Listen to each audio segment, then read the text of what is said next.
최고.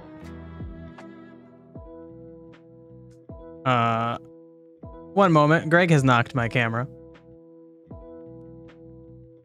I just came back in here and she came like bounding at me. Hello, Crazy Pants. Also, hello, Durg and Teamworm. Put it back. I did it mostly it's back. Hold on. I feel like it's like that. That's the usual shot. Good luck. Greg, oh my god. Oh shit. Okay, so I got oh a my question. god, bro. Oh my god. Oh my god. Okay, so Durg has redeemed a random fact. What is random fact? You'll in a second. In a second. So I get this weird like ultrasound massage thing done at the end of physical therapy, and the gel they use makes Greg go insane. So we're gonna it's gonna be a slow start. Hey, she like wants to sniff and bite my arm. Okay, all right. So what? Oh my god, Greg, we gotta do a thing. We got. Oh my god. Okay, hold on. I have to. Ow. Okay, one moment. Okay, great. I still have a cool fact. I just whenever we share a fact to prepare for the next fact. Oh my god. I just randomly scroll through them until I find a good one. Greg, hey, you cannot keep biting me. Oh my god, she's losing her mind. She's fucking losing her mind. Okay, so hold on. That almost did it work. Hold on. Nope. Okay, so clear. There we go. The fact is that the word dude originated in the 1800s as an insult to men, overly concerned with the latest fashion trends. Okay, Greg, this is an actual problem. You can't keep biting my arm. You fucking... Oh my god. Okay, get out of here. Get the fuck out of here. Holy crap. Oh my lord. All right. What a beautiful wallpaper. Hell yeah. It's one of the best. Why don't I just wash it off? Well, because I forgot to do that. I don't know. Fuck. Oh my god. Ugh. Okay, so back to the thing at hand. We gotta do some lore stuff. So last time we finished deciding on the like elements that were going to influence all of the different regions in the game. Here's the preliminary map that shows the major connections between regions. We'll probably update that at some point. But now we're focusing. Oh, I hate this. Hold on, let's fix that. Now we're focusing on the beginning region, and we're gonna outline some more stuff about that today. Oh my god. Okay, I think she gave up on me. Ugh. Being bitten constantly. Oh no, she's back. Okay. I might have to go wash my arms. She's biting like just a little too hard for it to be friendly. I smelled funny. Yeah, I still smell funny. And it's crazy, I cannot smell it at all. She needed to override the smell. Well, not with bites though. Biting doesn't help. If she was like licking me or rubbing on me, that would be fine. She is rubbing on me, but she is also biting me. Hey, hello. She's currently not biting me, just looking at me. Now she's making biscuits on my shorts, which are new shorts, Greg. You can't. Oh my god. Hey, you don't make biscuits. What are you doing? You're not a biscuit maker. You don't do that. Go up there. Get out of here. Oh my god. Bruh, I know, Crazy Pants. Look, I forgot to do laundry, so these are the only pair of shorts I have. Oh my god. Patting might activate the hunter reflexes. Yeah. Hey, Greg, what about this? You wanna play with this little toy? Okay, all right. So, you'll insist on me changing my effing shorts. Yeah, you probably should have. Honestly, I should probably just go put on like yesterday's shorts. It probably wouldn't be that weird to just wear some kind of dirty shorts at this point. Okay, so great. I have Greg to, yes, do that. Okay, all right, fine. Fine. To protect my new shorts, I will be right back.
Okay.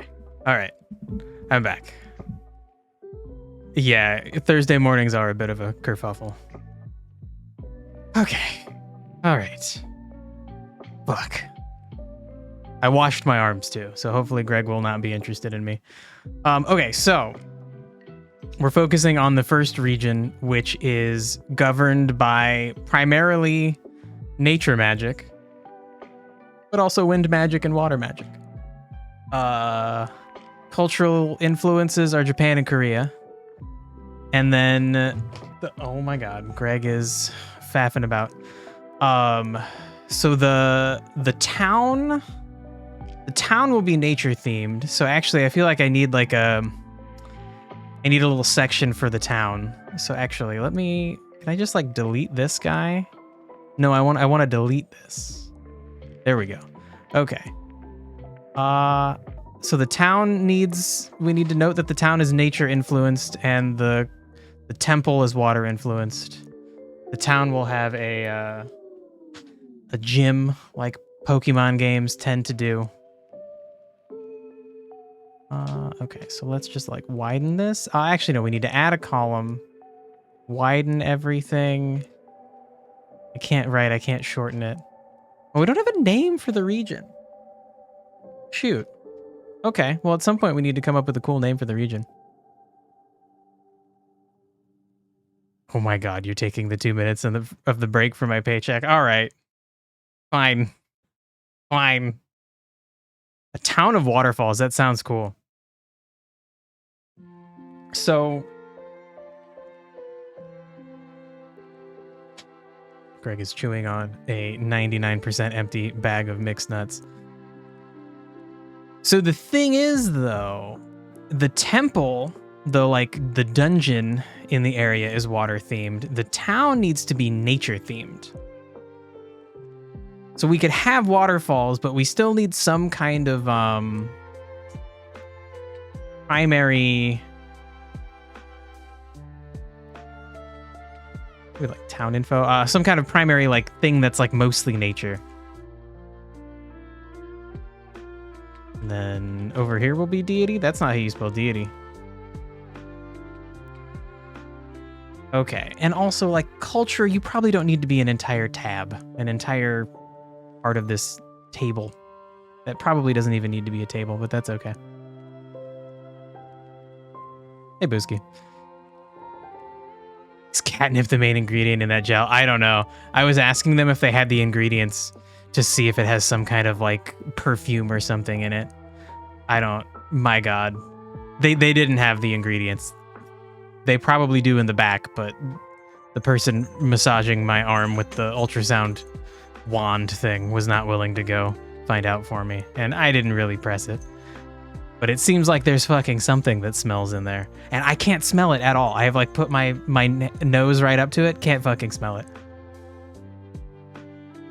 Dirk suggests a temperate forest. No, the temperate forest is that's the place in which this thing takes place in.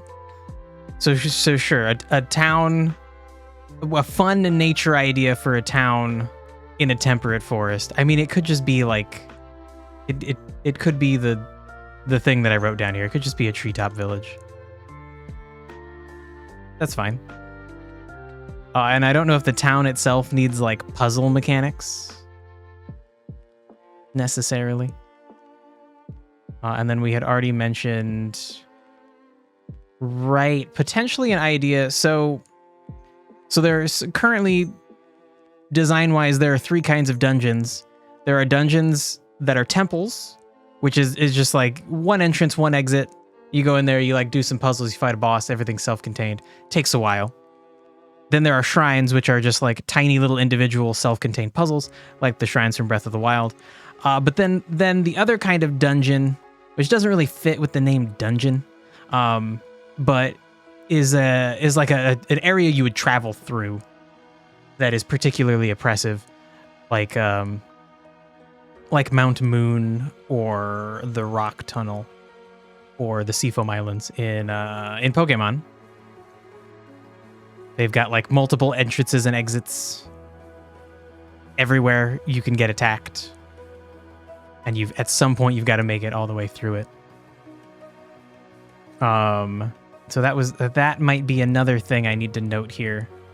But since that's going to be some kind of travel situation, I want it to be a connection between the initial area and some other area. It could be the connection between Region 0 and Region 1. I don't know. So I think we'll design that later. So for now, I think I want to figure out the deity or deities that influence this area. Treetop village on giant bamboo, because bamboo has a lot of water in it. That's a cool idea. Ooh, yeah, okay, that's fun. Treetop village, but the trees are giant bamboo. That's fun. It's actually sap. Well, but there's water in sap. That's fine.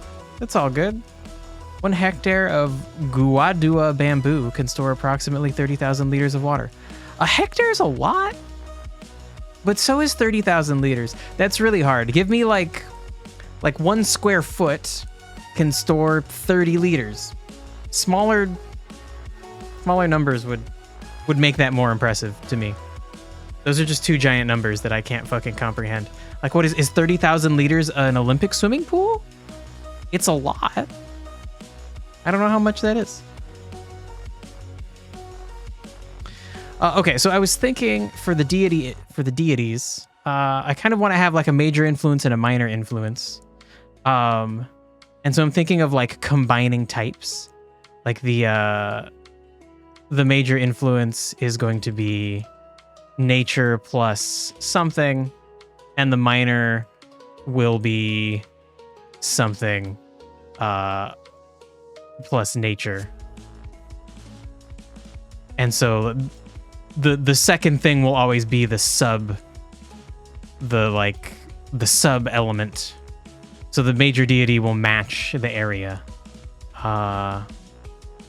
We might do like nature plus wind, but nature is the main one.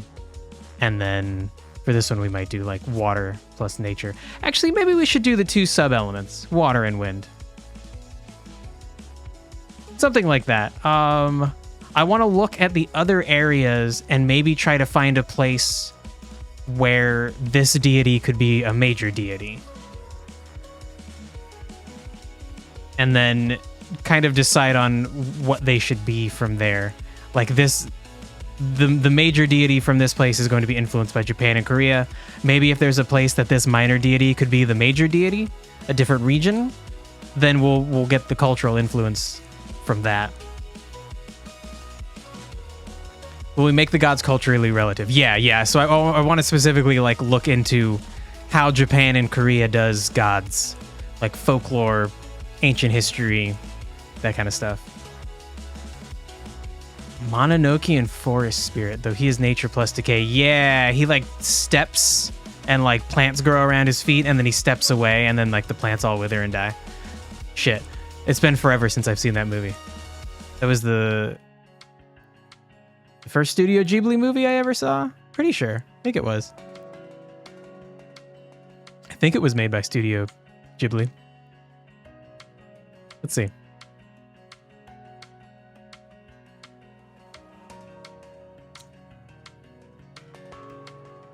They made a TV series. Cool. Didn't even know. How does it not just like be like it was made by this company? Oh, well, okay. It was directed by Hayao Miyazaki, so that means it was made by Studio Ghibli. Okay, so fuck, back on track. Let's check to see where this deity might fit. And we might switch water and wind as the major and minor. So we need to find somewhere that water is. Where is it? It's over here. We need to find somewhere that water or wind is the major element. Okay, here, but then there's no wind as a second element. So then you wouldn't fit there. It's okay if it doesn't have a spot to fit, but if it does, I want to kind of reinforce that. Oof, no. Okay, wow. That's brutal. All right, fine. So we'll just come up with two of these deities. Maybe they can be a minor deity elsewhere. So that way we don't have 2 deities per region that are unique, because that's too many gods. I want like 12 gods, and they're not even really gods. They're like demigods. They have human personalities. Make it a culture with 1,000 deities. No.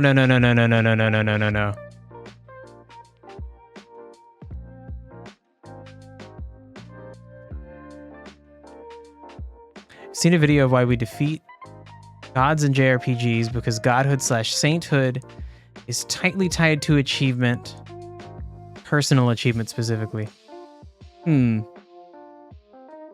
Shit, I feel like you did share a video with me at some point about that. I don't remember specifically. All right, so I don't know if we're going to be killing them. It's 1+ hour. Shit.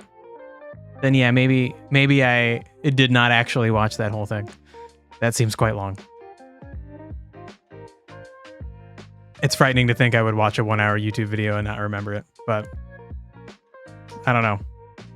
That's kind of where I'm at life-wise, so I wouldn't be that surprised. I would just be annoyed. Okay, so I think these would be fine. The city is influenced primarily by nature, and then the temple is influenced by water. So then the temple will be like a neglected shrine dedicated to this god that's been like taken over by some malevolent force or some like malevolent twist on whatever this deity stands for. And then the town will be a place where this god was once heavily worshipped, but now only like kind of specifically because, okay, so backstory, the gods are just like powerful, very powerful spellcasters, sorcerer people, and they like formed the planet and have tried to save the people that live on it, but like they don't do such a great job because they're people, they're insanely powerful people, and it's probably, even if you're a really good person, if somebody gives you godlike powers and then you end up going out and fighting like a cosmic war where some very evil people are like destroying planets and like making an evil empire, like, you know, you probably fall a little bit into fascism, like, because you're incredibly powerful. Sometimes you want to just get stuff done.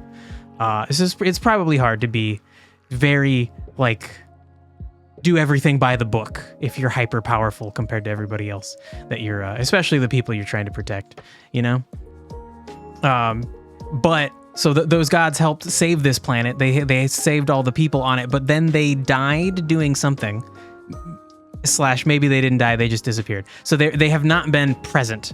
The gods have not been present. So a lot of people are just like who cares about them? They don't do anything. But some people are still like, you should still keep up the shrines. You should still worship.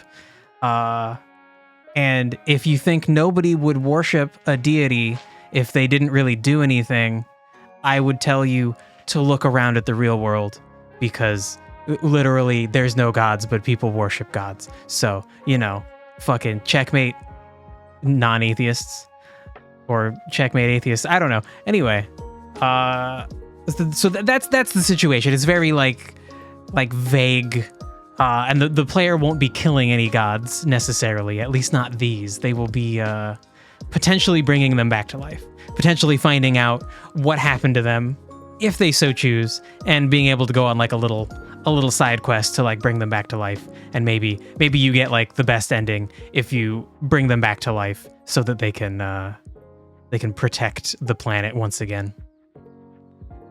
Man caught himself in a religious themed trap. Yeah, look, you know, everybody does. Everybody does. Let's be honest. Everybody gets caught in one of those at some point. Okay, so we need to figure out like Japan and Korea, how do I even describe this? Like how they view gods.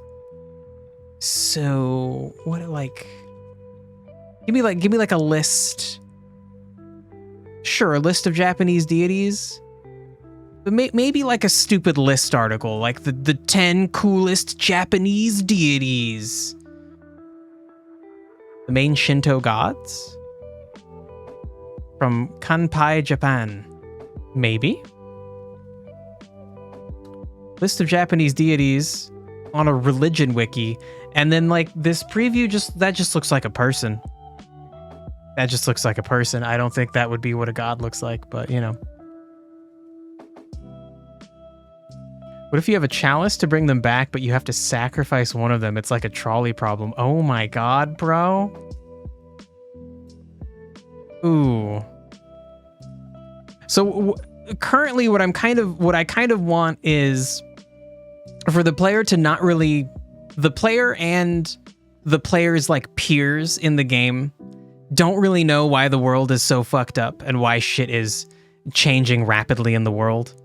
Why there are like magical maelstrom storm things fucking things up, why like creatures are being taken over by synthetic evolution and magic, like,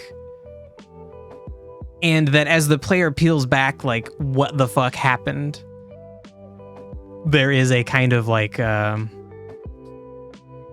there are like higher stakes revealed, and the player realizes they might need the help of the gods who like died earlier dealing with this problem. So like bringing them all back was supposed to be like an option in my head, that it's like the right thing to do is to bring back these people who are flawed, but they like sacrifice themselves to protect the planet, or so they thought. Like you get to bring them back to life, and then if you bring a few of them back to life, some of them will not want you to bring the others back to life because they like they're not like really good friends. Like they used to be good friends, but like, you know, you like be a god that rules over part of a planet with your other god friends, and like you're gonna come up with some disagreements. So like maybe some of them dislike each other. Maybe they only got together at the very beginning to fight against a force that unified them, and they weren't really good friends to begin with. But yeah, that is an interesting idea. I don't like the idea of sacrificing one of them, but I like the idea of being able to choose not to bring some of them back. Like maybe if you find out things that they had done, you might not be willing to bring them back to life. And because I want this game to feel like Dark Souls, where you kind of just run into people who are doing things, and maybe you can help them, and then you'll see them in the future doing other things. I want the characters, even the gods that you bring back to life, I want them to feel like they have agency. So like maybe if you bring back the first few gods, one of them is going to be like, hey, we should bring back this other guy. He's like my best friend. And if you don't do that, like they'll go and do that. You'll find them pushing the quest forward on their own. I think it's a different type of dramatic choice. Yeah. So I don't think we should have to sacrifice one of them as well. Okay, as part of the story of bringing them back, no, but potentially as part of the plot. I like a thing Mass Effect does. I don't exactly like the way that Mass Effect does it, but there are bad things that will happen in Mass Effect that you can prevent if you have like done your due diligence in the background. Like there's a character that can end up killing themselves essentially. But if you are informed about her situation and you are aware of, and she's loyal enough to you, then you can be like, don't be crazy here. It's okay. Like, we'll get through this together. And she like won't kill herself. And she doesn't just like shoot herself. She like does a dangerous thing and dies because of it, if I remember right. So I don't like the way that Mass Effect, to do that, Mass Effect forces you to like always choose good boy options or always choose bad boy options.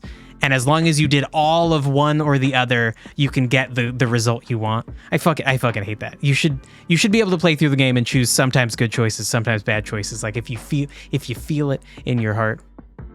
And then you should be able to do other things that will allow you to still get the results you want. It's a heated thing to either have some of them and be a god killer or have none of them to help you, but you're not a killer. It is an interesting idea. I do like the idea of potentially having some of them be enemies and maybe being able to convince them to join you, maybe not. I like the mystery of like, can I convince this guy to join me or do I just have to fucking kill him? Also, maybe convincing them to sacrifice themselves.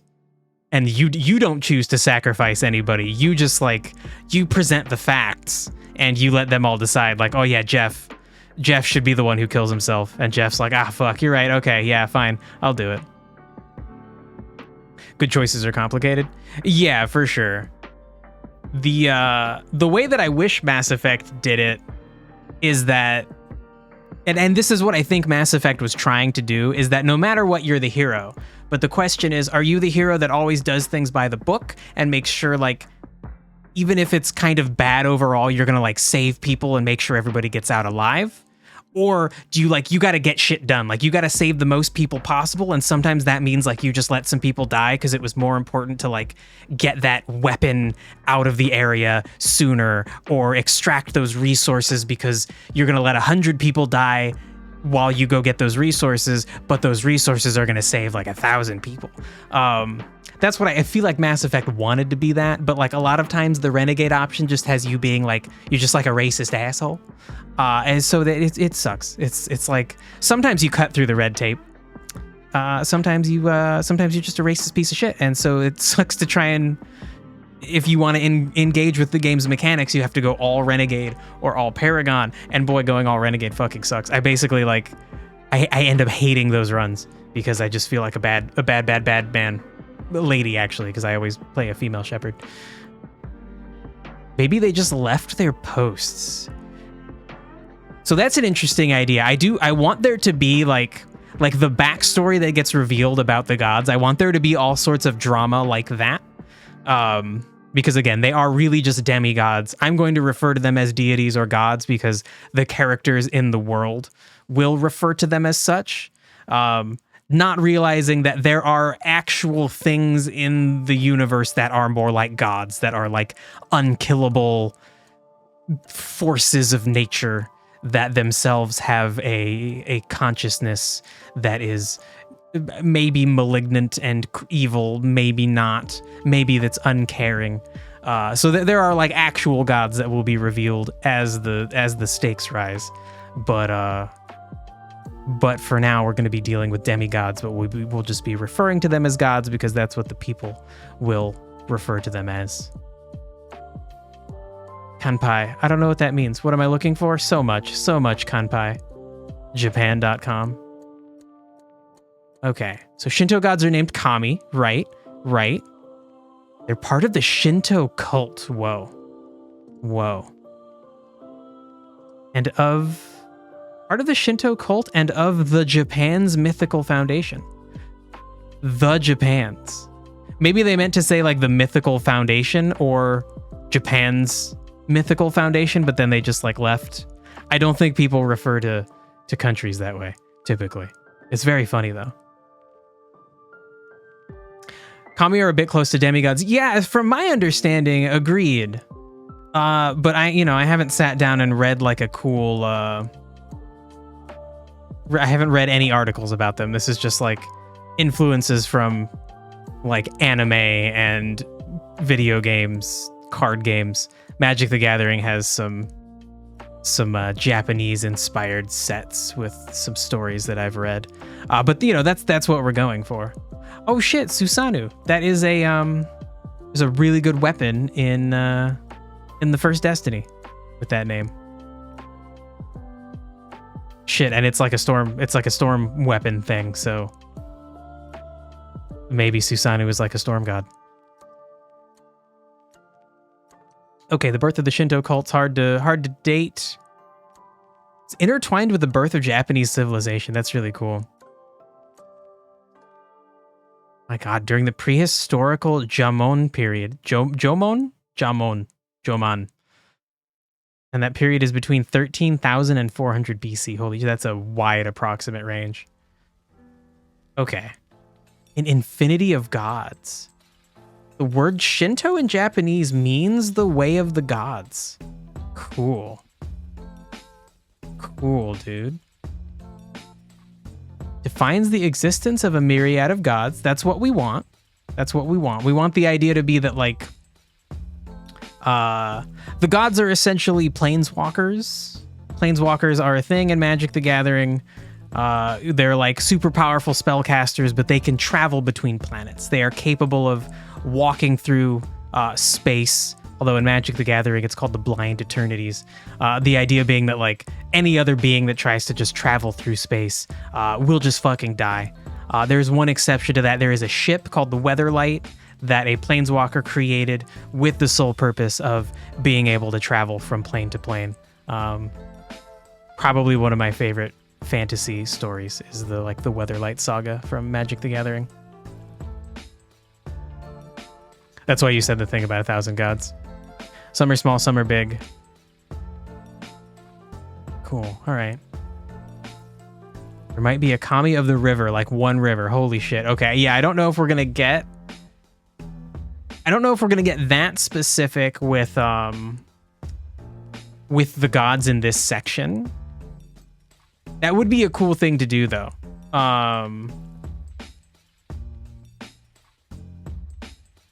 Maybe we'll say like lesser deities. Right now I just want to outline the like major influences, but it is a fun idea to have some smaller regional influences that would be mentioned, but they're not going to be like they might be part of one side quest, but they're not going to be a major influence in the story.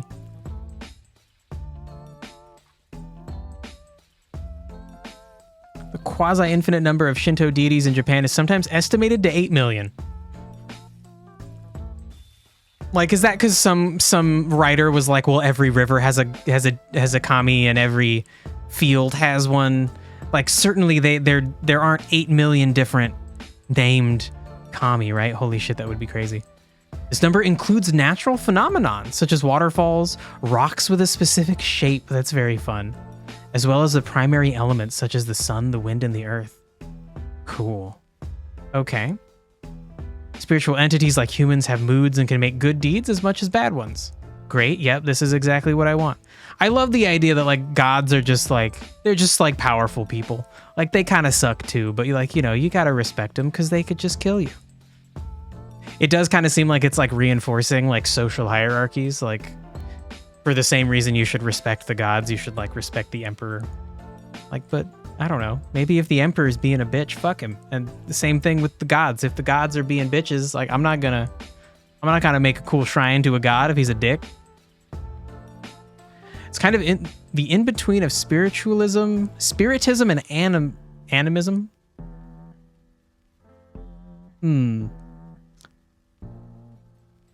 So like spiritual and animalistic based ideas. Sure, sure.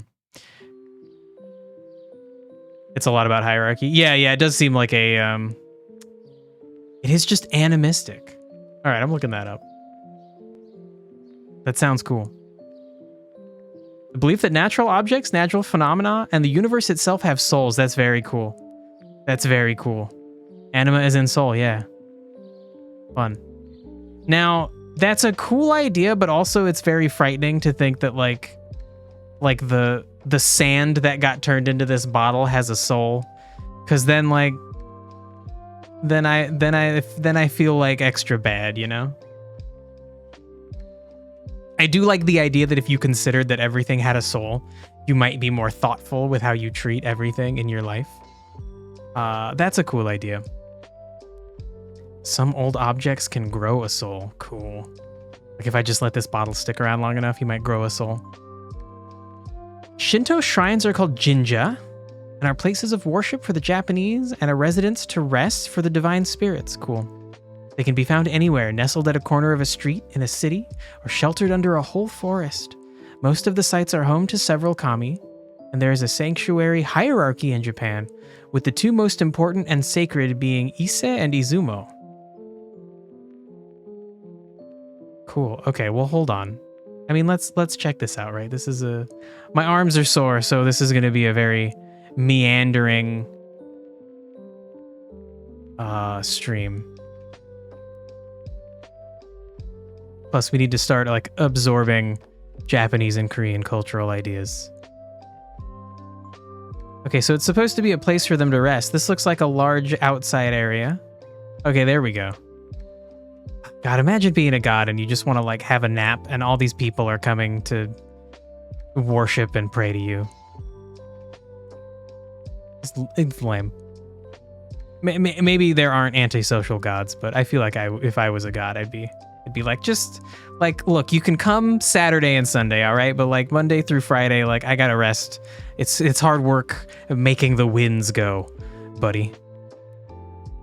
You could create a main deity as an ancestor and myriad as a multitude of saint without specification. Hold on, restate that. We could have a main deity as an ancestor and then a bunch of descendants off of them. That seems like a cool idea. That might be where you were going with that sentence, but I'm not sure. Cool bridge. Cool bridge. Okay, now look, I don't want to tell you your outfit looks stupid, but like, come on, those shoes though? Those shoes? Oof. Nah, not cool. Very not cool. Okay, so that's the end of that. So let's go back. Let's check out the other place. We have descendants that's worshiping one group as one entity, as a lineage. Yeah, that's a cool idea.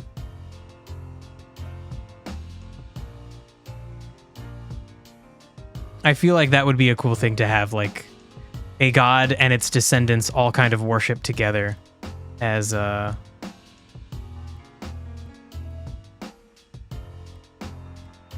not like a single force, but like the god of water and all of its children are like river kami and I don't know, river and rain gods as well. It's kind of cool.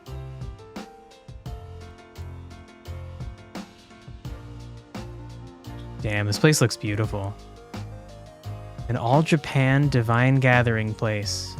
Gathering of kami deities from the whole country to discuss fates and harvests for the next year. That's very cute.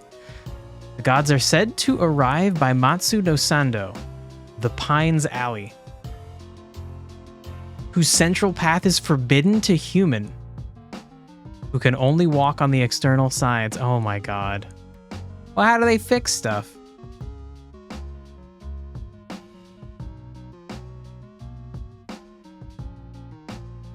Cool. Ooh, I love the like rock, giant rocks, little rocks in between. Very cool. Okay. So then we'll probably have little shrines, and some of them will be like neglected. Honestly, that could be like a kind of puzzle. The like player needing to like fix a shrine up. And the way in which you do that might be like, I don't know. It could be as simple as like just blow the leaves off of it with a wind spell. It could be like do some series of actions, like actually fulfill a puzzle to get things to be like reorganized correctly, to get symbols in the right spot or something. So you have to like learn the god's name or something, but like the ancient symbols for that god's name.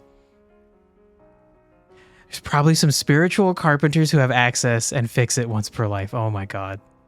And all his life was training. Oh my God. Okay, it's probably not that crazy, but you are right that there's probably somebody whose job it is to fix that stuff, and they're allowed to go there.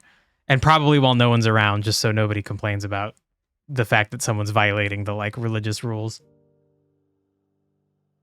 That must be so weird to be worried about like the practicality of fixing your religious structures while also having rules in place that's like, no, nobody gets to go near these things, and then like it breaks. A bird, what if a bird just like dies in the middle of that path? Just like, nope, nobody can go clean up the dead bird. Too bad. Too fucking bad. Whoa, this is cool looking. It's just like a shrine out on a fucking rock. Okay, I should actually read about that. Every year, shrine stage festival celebrations called Matsuri. One of the highlights of these festivals is the Parade of Kami in their Mikoshi portable shrines in the surrounding streets to bless the neighborhood and its inhabitants. Okay, so that's not what this crazy thing is. Main Japanese Kami. Well, okay, wait, but hold on. That's the previous thing that I was... Oh, no, I did go back. I accidentally went back, so hold on. Because I got to the end of this. Okay, all right. My fault. Great. Then we're where I need to be. Shit, Izanagi. There is a very cool weapon in Destiny called Izanagi's Burden. Destiny weapons, like best names in the business. It is a sniper rifle that has 4 bullets in a full magazine, but if you activate the gun's special ability, all 4 bullets are compressed into a single powerful bullet, and that powerful bullet does more than 4 bullets worth of damage. It does like 20 bullets worth of damage, but it makes the weapon like big and slow and clunky and just so annoying to fucking aim.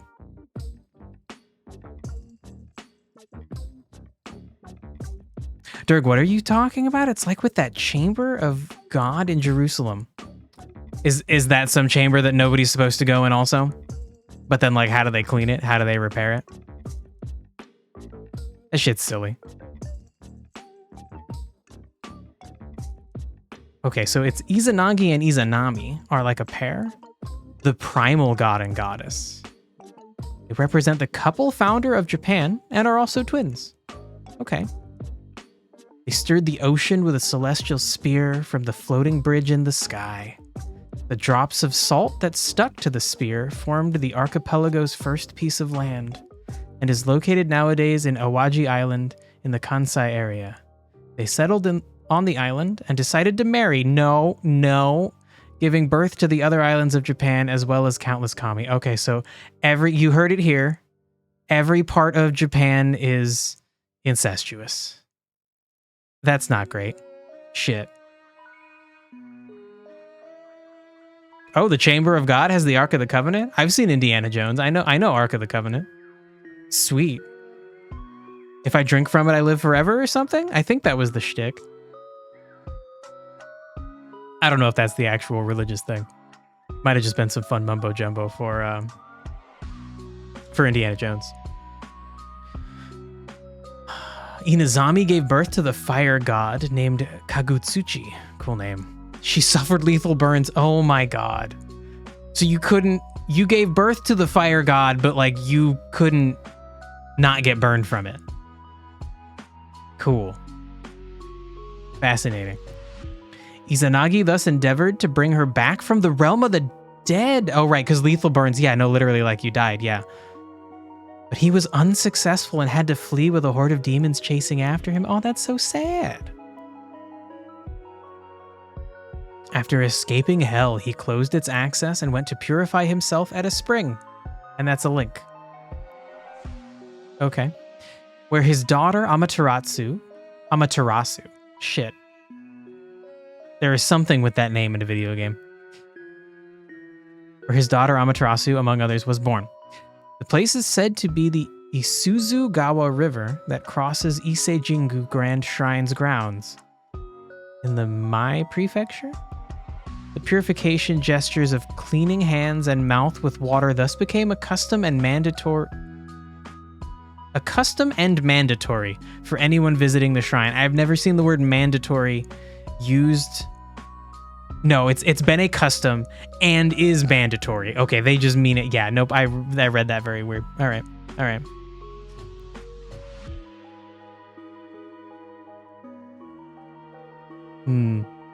Yeah, Durg, maybe it's the Holy Grail I was thinking of. Yeah, you're probably right. Okay, what the fuck actually is the Ark of the Covenant? The wording was odd. Yeah, it made sense though. Is the Ark of the Covenant just a box? Okay, it's just a box. Okay, so it was the other thing. It was the Holy Grail. For sure.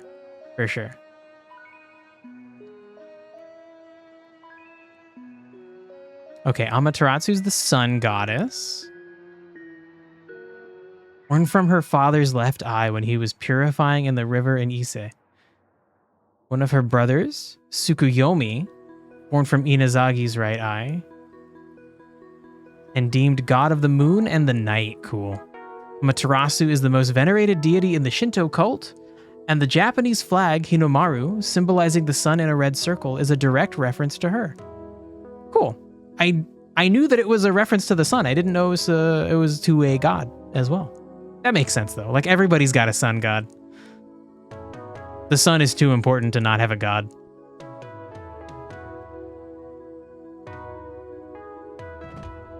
Okay. Okay, so I don't want, like, the whole story. I need to know about, like, I guess really they're all nature deities. But one that might be closely tied with our element of nature, which is, like, growth. I think really, yeah, that sums it up mostly. It's the force of nature that is life. Just like growing, living, reproducing, that kind of thing. Obviously, there are lots of other parts of nature, but that is the specific focus for nature magic. And then the sub-element is wind for now. And I like the idea of, because the wind doesn't get represented as a major element for either of the deities, it gets to be both. It gets to be both of the sub-elements. I think that's an okay consolation prize. So yeah, nature plus wind is what we're primarily looking for, and we might find that with Susanoo, but this seems like it's going to be like storms.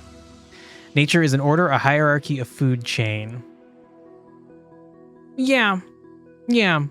But we specifically want to focus on like the powers that a nature god would have.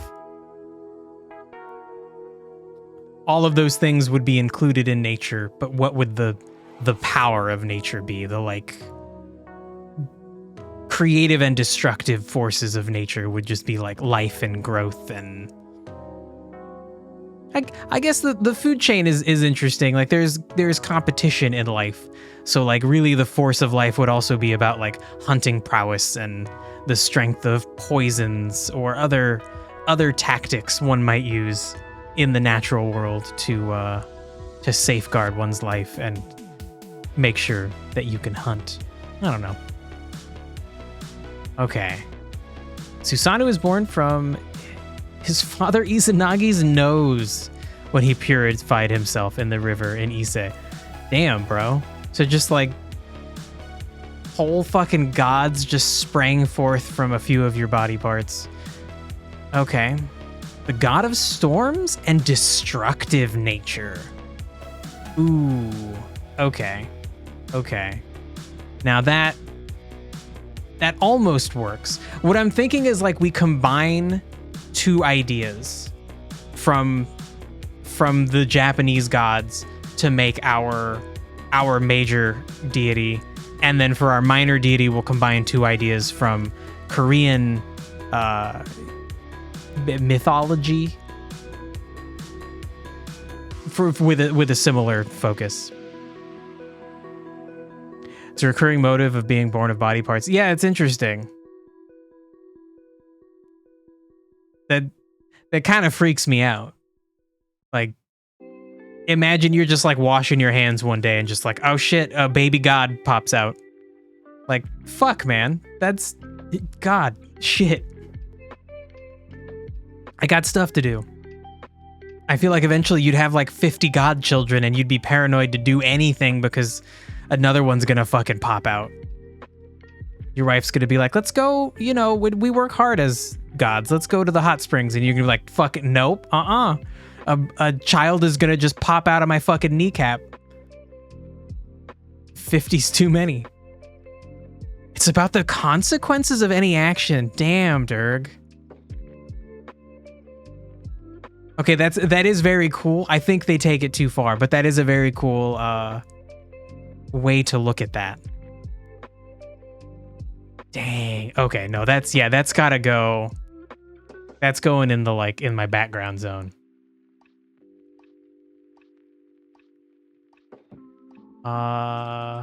Lesser gods born as a consequence of actions. That's very cool. I think I have some cool ideas with the higher level lore, like how the universe is formed, the primal forces and how they're warring with each other. But that's a cool leading thought for lesser deities and how they might be formed. Damn, that's fucking, ooh, it's fucking good.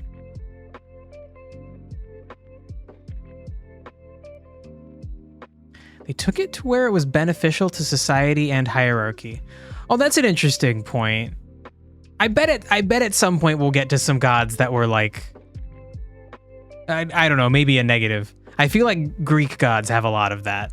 Or like, oh, Zeus was fucking around and made a baby god, and then like Hera got mad about that baby god existing. And then some bad things happened to that baby god. Okay, so then actually maybe it's like the children themselves aren't bad or cursed, but bad actions might result from the consequences of your actions could be negative. I don't know. We'll get there. At some point we'll probably look at Greek gods. Whoa. Susanoo first ruled the world along his sister. However, he angered her so many times that she retired in a cave. Oh. And that's Amaterasu, the sun god. Oh, that's cute. So like the sun disappeared because he's like the storm god. So like the sun's gone when storms are around. Following his vexatious episode, Susanoo was driven away from the celestial god's world and came on Earth, where he arrived in Izumo area. He saved the young princess Kushinada Hime from the 8-headed dragon named Yamata no Oroki? Maybe Orokai, I don't know. I don't read Japanese well. Oh, and then he married her. Well, that's... I don't know. I don't know if I'd want to be married to a god. I feel like I couldn't live up to it. He retrieved the famous sword Kusanagi no Tsurugi from the dragon's tail and offered it afterward to Amaterasu as a reconciliation gift. Damn, this story's cool. Shit. There is gods of good and bad things because there might exist nothing without deific control. Yeah, I get that idea. Like, you gotta have like a god of death. You can't just be like, there's only gods for the good stuff. If your culture starts connecting gods to ideas, then eventually they all get somehow personified. And I think that's really important because I think it's really cool to portray a god of death. Like, how do you really any god of anything negative? Like, do you portray them as just like evil, or do you portray them as like a necessary evil? Like, I always assume a god of death would be like you can't exist without me, people. Like, I have to be here. Even if I don't like doing this, it's an important part of the world being balanced. I don't know. 8-headed dragons are fucking cool. You love the matron of ravens. Is that a god of death in something? shit. Hold on. Okay, so hopefully, nope, you know what? We'll search it off screen first to make sure it's safe for work. Okay, seems like it is. All right. Wow, I got a different image from the Critical Role wiki when I searched for it on Chrome. The goddess of death, fate, and winter. Ooh, good things to put together. That's fun. She's also considered the goddess of twilight. All right. Inevitability and the passage of time. Oh. Presiding over the transition between life and death. Cool. Cool. Ooh, she ascended to godhood and destroyed the previous god of death. That's... My god. That's some fucking work. Kill the god of death to become the god of death? Like, who wants to do that? She has a hatred of undeath, of course. Of course. What's your personality? Yeah. As a mortal, the Raven Queen was an ambitious and determined mage, developing the ritual of seeding and wresting a position in the pantheon from the previous god of death. Okay, so all we got from that was she's ambitious and determined. Come on, just like, what's your personality like? There is very little about her actual personality in here.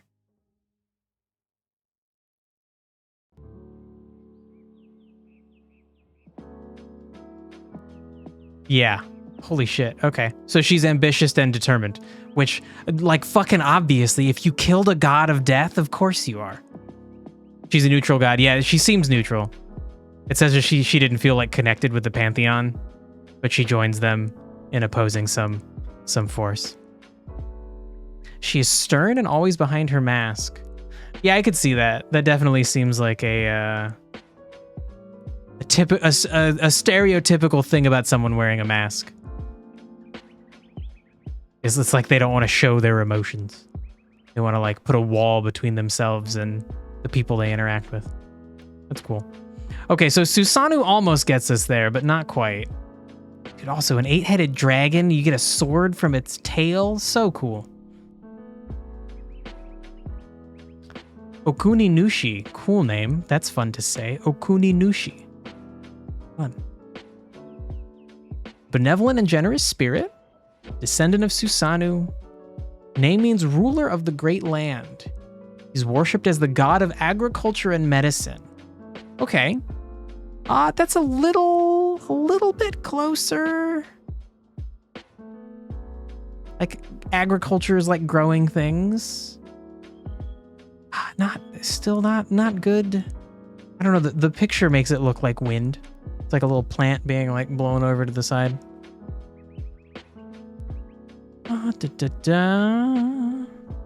Went through many ordeals before being able to rule over the Izumo region.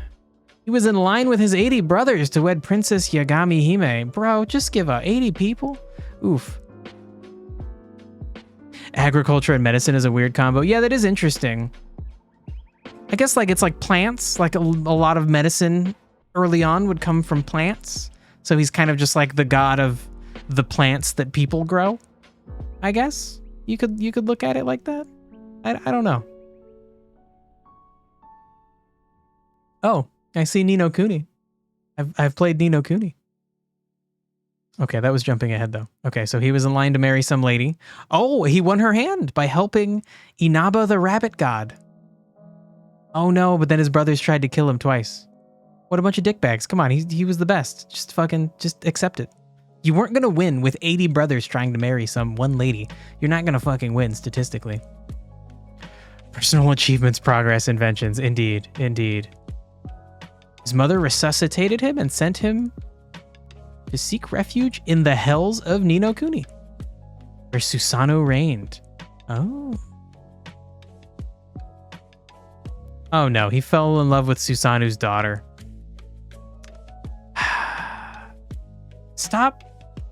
Just fucking don't do that. You're technically related. Don't do that. I guess fine, do it, but don't, like, have children. I know you're gonna have children. Don't fucking do that. Okay, Inari was the god of good harvests. Today, Inari is worshipped as the god of successful business. That's a fun transformation. Okay, that's not what we're after. Hachiman, a respected god of war. Also not what we're after. Cool, though. And I would like to know a little bit about these because I feel like what I want is to have... because this is going to be like a Metroidvania. A typical thing about Metroidvania games is not only you can't access areas initially. Like, okay, Pokemon, you're walking along, you see a bush you could cut to get something, but you can't cut bushes yet. So it's like you can put that in your head. In the future, maybe I can cut that bush. And then later you get the ability to cut things and you're supposed to be like, oh shit, that bush, that one spot. I'm going to go back there. I want there to be puzzles that the player isn't directly told how to interact with early on. And if they want to tinker with it, they can figure it out. But if they want to wait, they will eventually be given more and more information about how to interact with these puzzles. They can just take them or leave them. And the idea of having shrines to different gods seems like fun ways to theme a puzzle. How would you make a god of war, a shrine to the god of war, into a puzzle? It sounds like a fun task. It may be something like realigning weapons into the right spot, or putting, I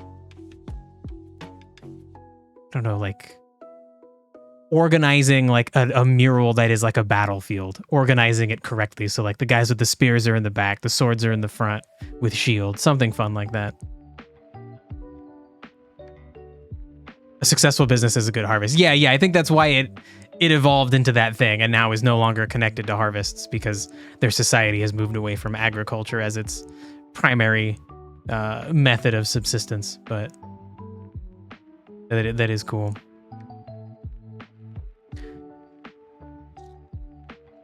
Trap challenge. Like you just trap the player and then force them to complete a combat challenge or something. Yeah, honestly, that fits very well. That wasn't really what I was looking for, but you know what? That fits really well. Okay, let me make a note about that, because I need I need ideas for the like small puzzles, the like world puzzles.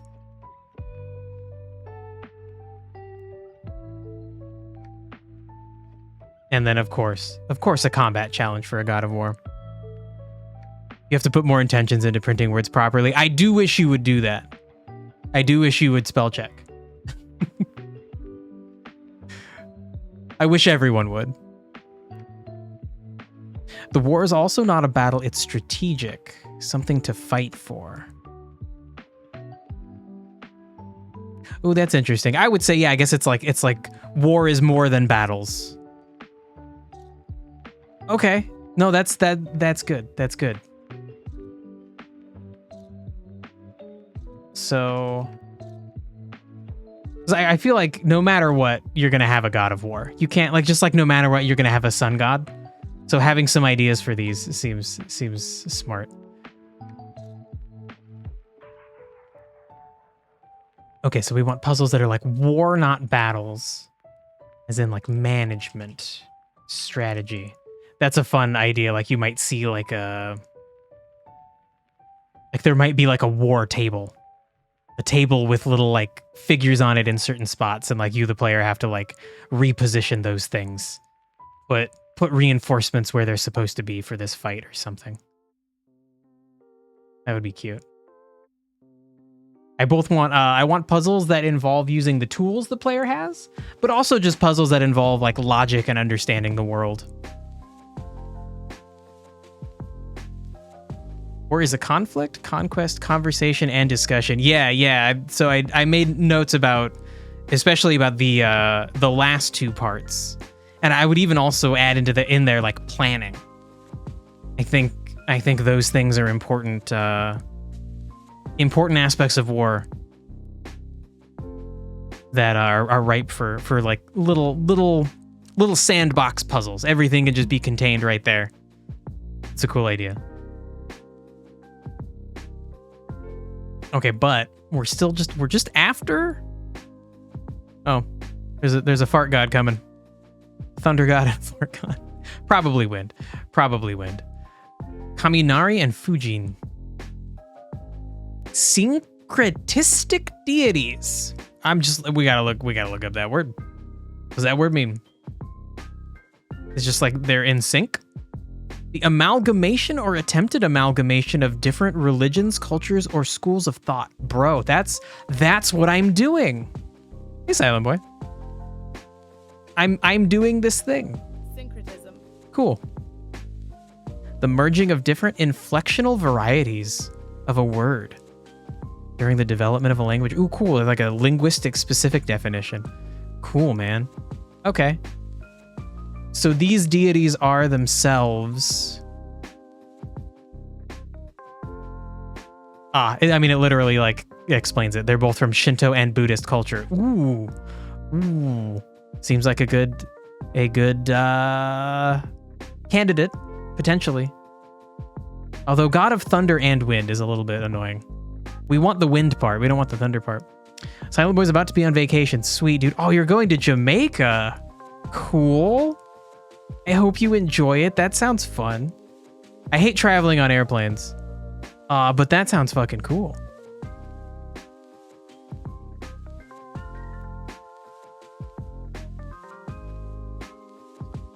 Kaminari is mainly known under his Buddhist name, Raijin. Or sometimes Raiden. Okay, absolutely recognize Raiden. I do also recognize Raijin. Maybe it's Raijin. Maybe it's Raijin and Raiden.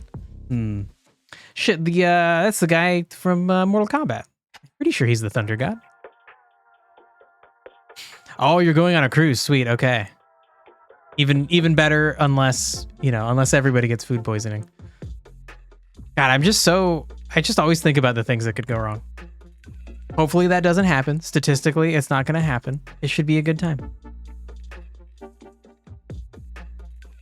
Raijin is pictured surrounded by a halo of 8 drums that symbolize the sound of thunder and can ward off evil spirits, bro.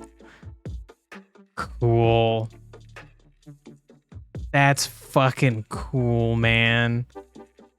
All right. So we're definitely going to have a thunder god at some point. And, like, of course, that's drums as a puzzle idea? Hell yeah, that's fucking cool. Get the drums in the right order. I'm terrible at those kinds of puzzles. Although the drums sound like they would be rhythm, not melody. When I have to remember a melody. Oh, it's fucking brutal. The god of wind, also named Futen, originates from the Hinduist deity Vayu and is holding on his shoulder a large bag or piece of fabric containing the wind. He's just got it all with him. You want some? It's in here. Fujin is rarely worshipped alone, and most of the times he is pictured along with Raijin, especially under the great Kaminari Mon of Sensoji Temple in Asakusa in Tokyo. Okay, the last things are kind of irrelevant. Cool. What are we doing? Trying to figure out influences for making a god for the first region. You're a whole bag of wins. Maybe I am. Maybe I am. You've only made one god? Well, if you need more, you can always make more. If history is any clue, it's not hard to just make a bunch of gods. So we could go with Futen, or I guess actually Fujin is a cooler. Fujin is a much, wait, scroll up. Fujin's a much cooler sounding name. So we could start with that as the first part of the influence. Because then we just have wind. I was hoping there would be a god that would, I don't know, would line up better. We still need nature. We still need the main influence.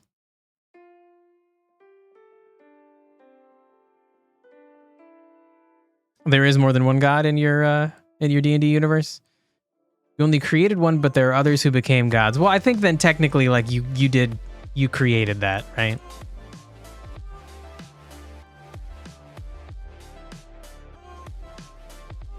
Tenjin is a sky deity and a kami of calligraphy and literature. You'd argue that coming up with gods is maybe one of the most influential things humans have ever done. I mean, that's probably true. I'm just saying, like, anybody can do it. You know? First ever god was a person named Kilchara, 2 characters, an angel and a demon who became one. Oh, interesting. I feel like most origin stories, it's the opposite. It's like there was one thing and then they became 2 things. Sky is kind of a calligraphy. What? How? How do you connect these ideas? Because like you could write in the sky if you could make clouds? I don't know.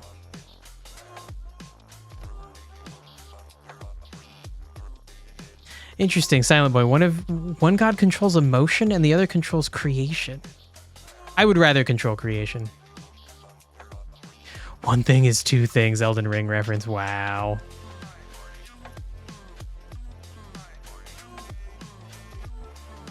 Elden Ring didn't start that. Elden Ring probably didn't start any of its cool ideas. And that's not being rude, just, you know, everybody's influenced by everybody. Maybe not. Maybe there's like one thing that Miyazaki came up with that's absolutely unique. But it was probably inspired by something, you know? They did invent rings. Oh my god. Shit. Damn, now we've gotten to the Emperor as a direct descendant. I don't care about the Emperor, and that's the end of this article. Okay. We need like a good nature god. So let's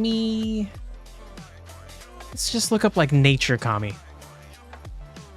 I don't need to know about kami as a whole.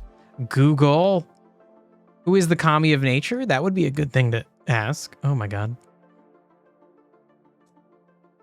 And then we get Amaterasu, the sun goddess, or Susanoo, the god of sea and storms. Ah, that's not what I'm after though. I would even take like a fertility god or something at some point.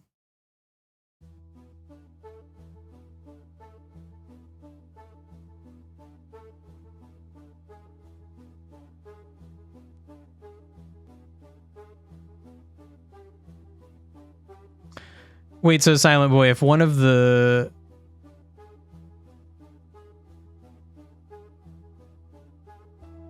So the god, if the god Kilchara is part Chara, is the other person Kill? Oh my god, the person's name was Kill? Well, one was the demon, probably the demon. If there's a demon and an angel, the demon's probably the one named Kill. That's a little bit on the nose. All kami are nature kami. Nothing can exist without a god. Well, but Durg, specifically what I'm getting at... Ochara is the demon and Kill is the angel. Oof. I would hate to be the angel named Kill. Durg, I'm specifically trying to get at like the force of life. Like who is the kami of like life or growth? He named himself that? I guess if he was literally the first being that existed, or one of them, then I guess he would have to name himself. That is weird. How do you choose a name before like language exists? I like the idea of forces of creation just being like noises, like a single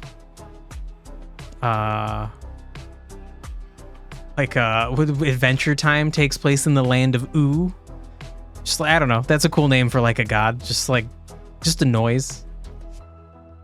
There wasn't language when they created themselves, so they were like, all right, I'll just associate myself with this noise. His body isn't his own. Whoa. So in the merger, he lost the body. I haven't researched Thai culture. Well, yeah, we'll get there, probably. Ooh, yeah, Teamworm, good point. Off topic, but yeah, you're right. I do need to update the My Cat section. Now, to be fair, Greg is not officially part of the family yet. Unless she decides to stop attacking our other cats on site, like, she might eventually just have to, like, be adopted by somebody else, you know?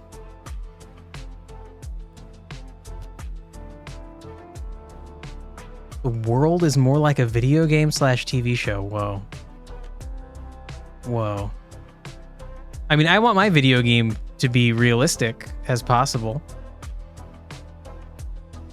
So if the world was like a realistic video game, then I mean that's less of a statement. I don't know. Dirk, you've been sitting on that thought for like 4 streams. Interesting. Okay, I just need... Give me just like a list of kami. I get they're all forces of nature. But...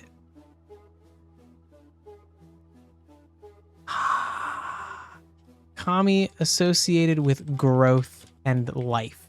Like... Okay, well, shit. The word growth is in here.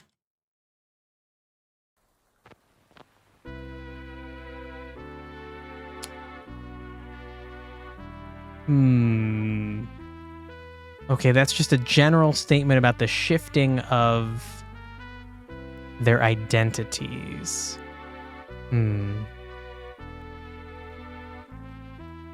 was a human at some point, and his death led him to becoming an angel. Oh. Interesting. I was kind of thinking... I don't know why I was thinking they would be like the creators of everything if they were the first god, but I guess you could have a universe that doesn't have a god as the originator of things. They're all gods of fertility and growth, Dirk? That's crazy. That's such a weird... Come on. Come on. Oh no. The kami of boils and growths. Nope. Nope. Shit. Shit.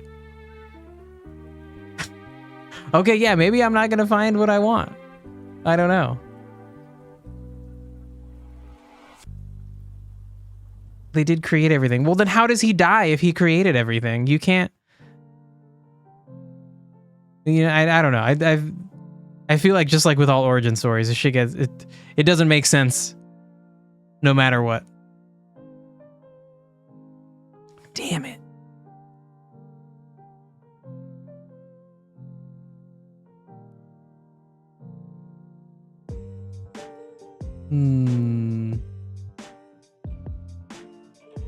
Okay, you've said Ryujin. Ooh, cool. The tutelary deity of the sea.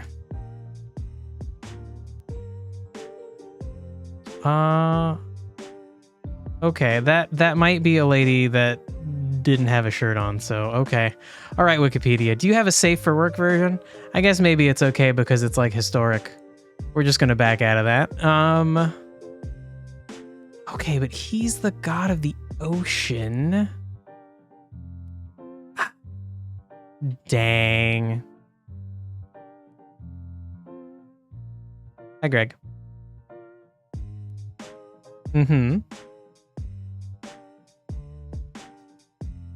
Oh, Ryujin are powerful dragons. There are multiple Ryujin. Oh. God damn it. Okay, so I don't think I'm gonna may not find what I want. So we might just have to go back. Let me go back to that thing that I was originally looking at. That had the major kami. This thing? No, this is just a cool photo gallery. Okay, it was this page. And then... Greg, what are you attacking? Please stop attacking things. Also, now you're blocking chat. Greg! This cat is too much today. Okay, we'll just slide her to the side. There we go. All right. But we design our own god of fertility and wind. But it's a god who brings wind and sows seeds. Well, so yeah, that is what I want. Wind brings change in life. Yeah, that was why I thought like the connection between nature and wind was good. One moment, Greg, you can't play with the bottle cap. Oh Lord. Oh Lord. All right. Okay. So I think we could just go with the idea of combining Fujin and potentially Okuninushi, who is like the god of agriculture. Interesting to be the god of medicine too, but that kind of goes along with life and nature. Let you change to phone. All right. All right. I mean, I'm gonna keep thinking here. Okay, so let's do that, because then the other option would just be Susanoo, who is like the god of storms. And that feels like we're stepping into the minor deities territory. I don't like that. So okay. So we're just gonna, nope, you can't use tab here. You can't use tab. Oh no, and then I can't undo you fucker. Undo that. Undo the thing you just did. Fucking undo it. Don't make me delete it. It's so nice in Godot that like you can undo like everything. I still love you if you were a phone. Oh boy. Oh boy. You'd have to find out. You'd have to actually turn into a phone.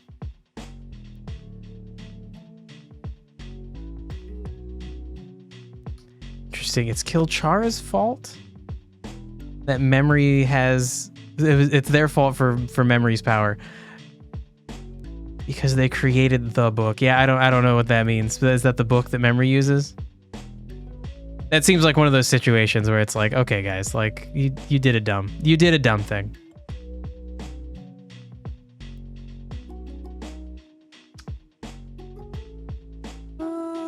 Okay, so we're just gonna write. Yeah, not Susanoo, for sure, not Susanoo. Okay, so Okuninushi, and then also Ujin? Scrolling.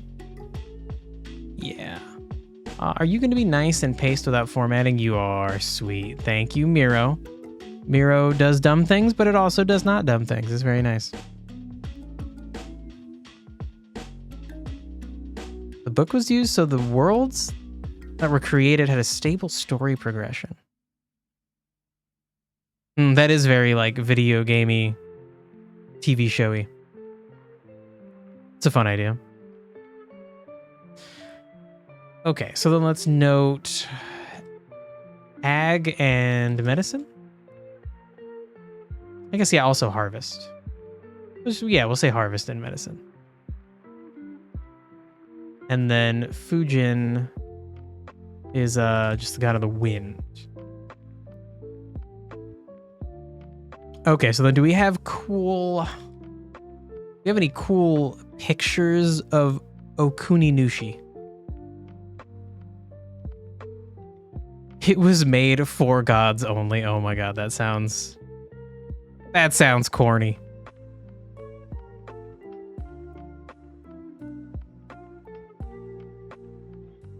Ooh. That looks badass. Kind of boring though. He's just like a dude. Oh, the Megami Tensei Okuninushi is not just a dude. That doesn't scream god of harvests to me though. This guy kind of does. Oh, it's the same picture up here. He looks like he's harvesting stuff. Sure.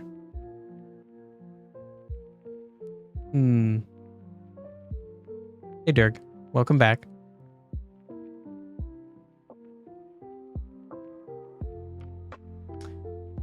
Okay, so it looks like Okuninushi regularly is just represented with like there's a cute rabbit with him. He looks like he's telling the rabbit something. But then also he has like a bag. And I would assume the idea is the bag is full of harvested stuff? Plants and things? This is AI art. The hands look okay. But maybe not. This just looks so intense. This one and this one. Like, my God. And it doesn't really portray anything about him being the, like, god of harvest or medicine. Kind of lame. Oh. This is also Okuni Nushi from Shin Megami Tensei. Persona 4 Golden. Wait. I thought Persona 4 Golden was just a game. There's a Shin Megami Tensei Persona 4 Golden game? Alright. Not important. Okay, let's look at Fujin.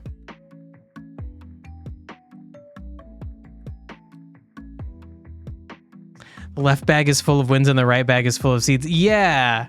Yeah, that's kind of a fun... It's like having a full sacks. Oh boy. All right. Okay. Well, hold on. I like this idea.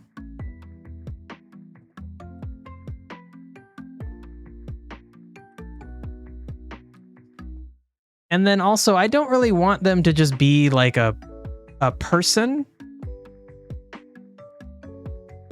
The idea with the gods that are worshipped is that they came from different planets, different realms. And in addition to that, they can represent themselves however they want to.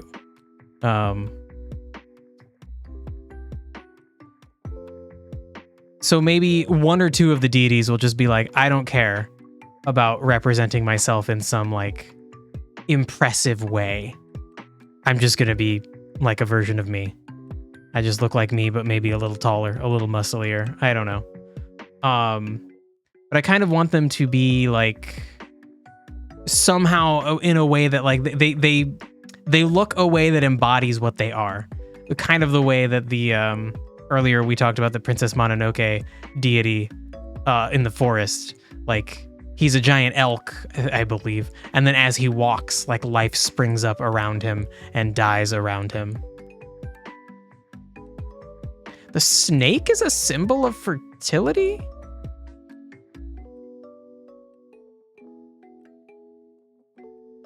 Ooh, ground snakes are considered worms and sky snakes are dragons. Okay, that's very fun. Okay, so hold on. So let me let's note this. So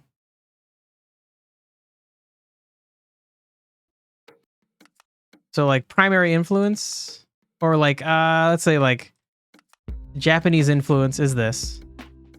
Okinushi and Fujin. And then I'm just going to put like remember deities are aliens from a different place. And they represent themselves however... but they manifest themselves. They manifest their physical presence to reflect their maybe like beliefs and powers. Their beliefs and powers. So...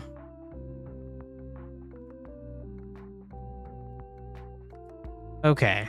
So what we want is like holding two bags, wind in one, seeds in another. I think that's a very fun connection. Let's go with the number 2 so that just fits on one line without having to worry about spacing right now. That's cool. Durg, I really like the idea of... I don't know about snakes as a fertility symbol. That weirds me out. I do know that snakes do get busy and it's weird. But the idea of like ground snakes being worms and sky snakes being dragons is cool. It's not very useful holding 2 all together. Well, I don't know. What if they have 4 arms Or what if they have, I don't know. They're just attached to his back or something. Or her. And actually, yeah, let's flip that. If both Fujin and Okuni Nushi seem to be male, although not in this picture. In the more traditional looking pictures, everywhere but this Shin Megami Tensei thing, it appears we're dealing with two males, so let's make them female.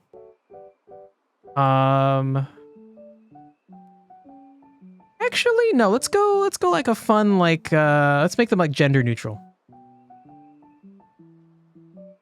No, there's a better term for that.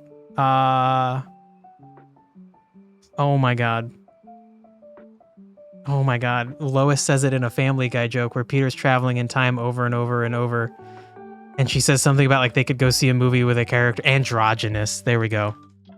Holy fuck. There's some character and Lois is like, well, I thought so-and-so was androgynous enough that we could both like ogle him or something. I don't know. Hello, Turk. Shit. Nature gods might be fluid, it's only natural. Yeah, that's a cool idea. And yeah, so I was thinking forearms, but what about like maybe... Like, what if their form is just like kind of nebulous? So like they just have any number of arms. Not Nuber. Any number of arms. And like sometimes their arms can be of different forms, like snake arms. Human-ish arms. They're not actually a human, but maybe they were like an elf or something. I would like to get into the backstories of the gods enough to figure out like maybe they come from 3 or 4 different species in total. Those species had their planets destroyed, but they like saved pieces of them, and they're trying to like rebuild their old homelands or like save their people.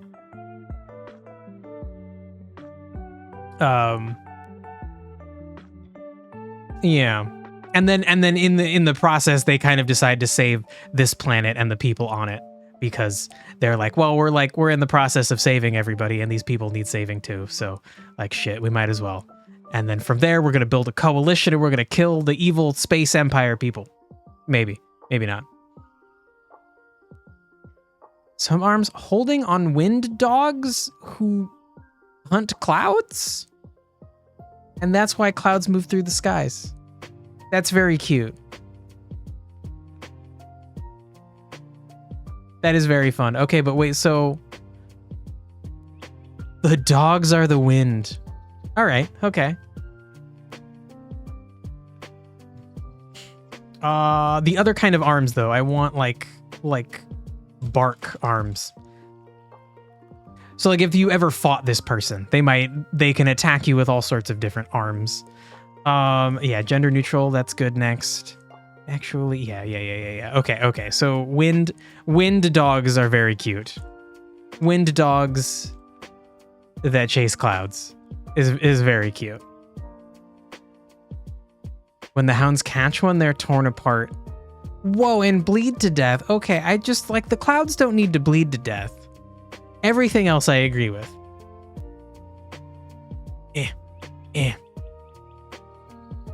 Okay.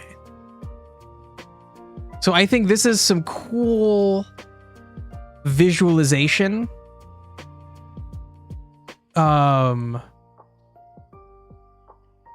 This god will be worshipped for other things, not just harvest medicine and wind. And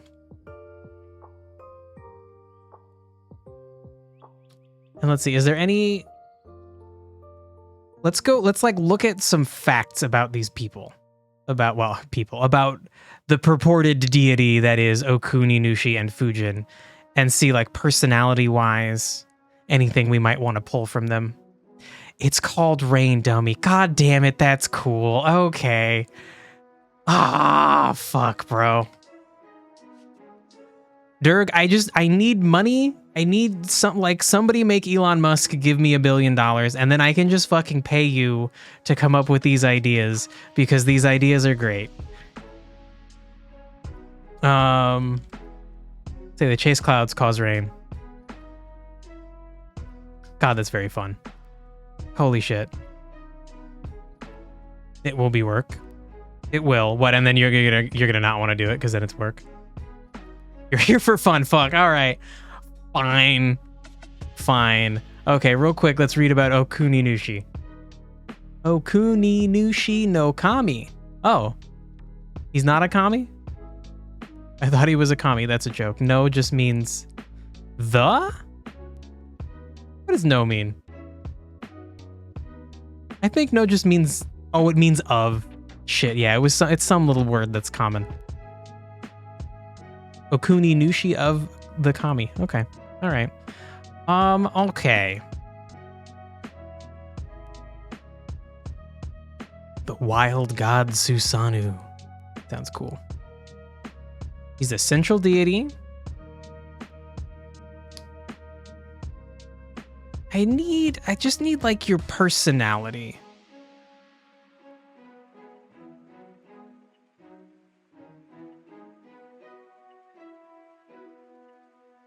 He doesn't seem incredibly prone to conflict. Amaterasu demanded he relinquish his rule over the land, and he did so. And then now rules over the unseen world. Very cool.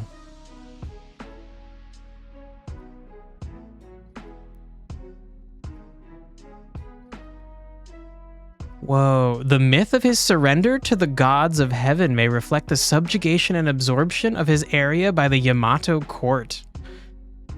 That's fun.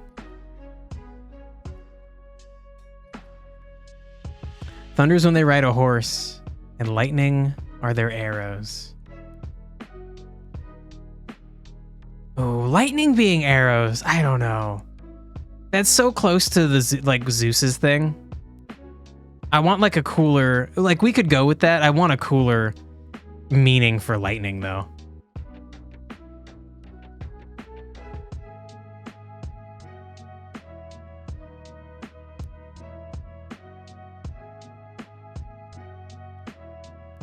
Especially because, and actually, like, yeah, actually, we need to be careful to not get too far into, other gods' territories, because we will have like water gods and gods of electricity. So we need to be careful to not go too far away from nature, growth, life, and wind as well. Oh yeah, and sound as well. Shit, I gotta just start calling it Sonic. Sonic the Hedgehog.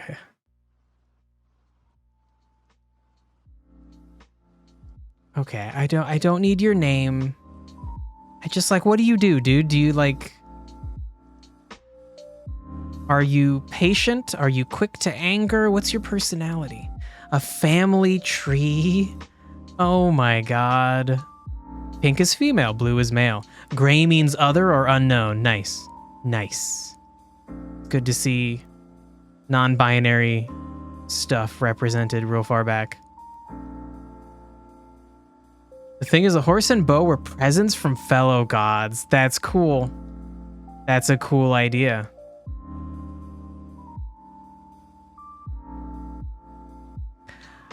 Damn, I feel like it might fit better to have that idea be connected to the thunder god, though. But the idea of gifts from like adjacent gods, in areas of overlap, I'm gonna make a note about that, is a very cool idea. I think we should wait until we do the other, like the water god and the thunder god, which we'll do a minor water deity soon. Then we should decide on gifts for sure. Okay, your mythology.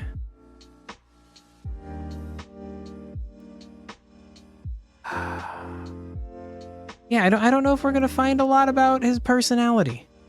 What if I just Googled Okuni Nushi's personality? Oh my god, all the video game stuff.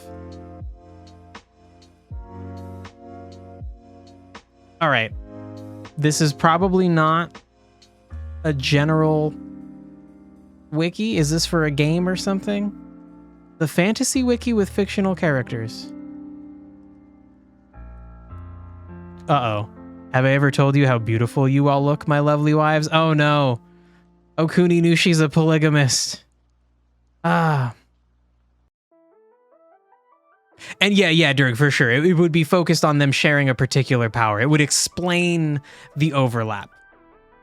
I think that's a really fun way of getting an explanation as to why there would ever be an overlap. Like anywhere, like the god of thunder overlaps with the god of the god of water because of like thunderstorms.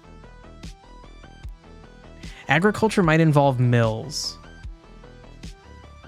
Ooh, water mills and windmills. Ooh, god damn it, bro. That's very good. And that is like, that's a perfect, that perfectly hits the two sub elements of the area. So we should have those be featured heavily. What a good idea. Okay, so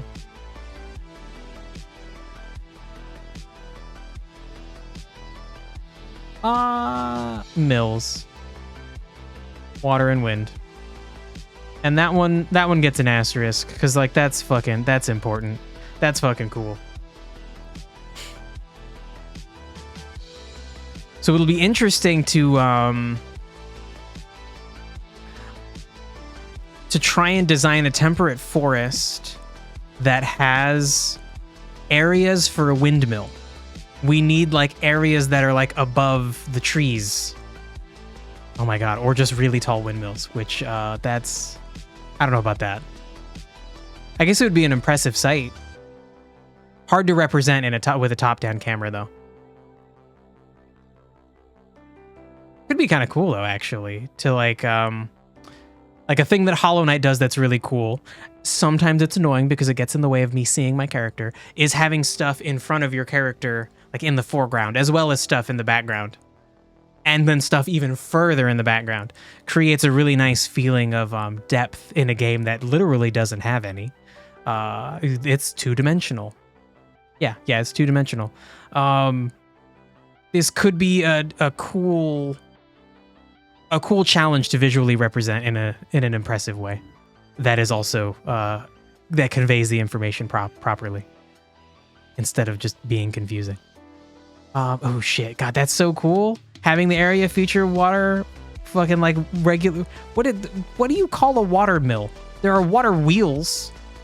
Like a windmill is a thing. You don't call it a wind wheel. But then,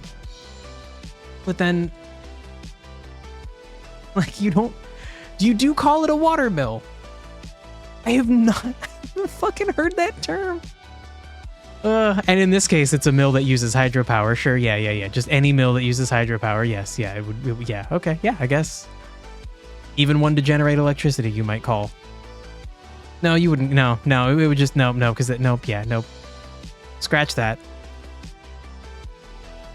Okay, so that's very cool. We're still trying to find personality info. I kind of like just going with this blurb.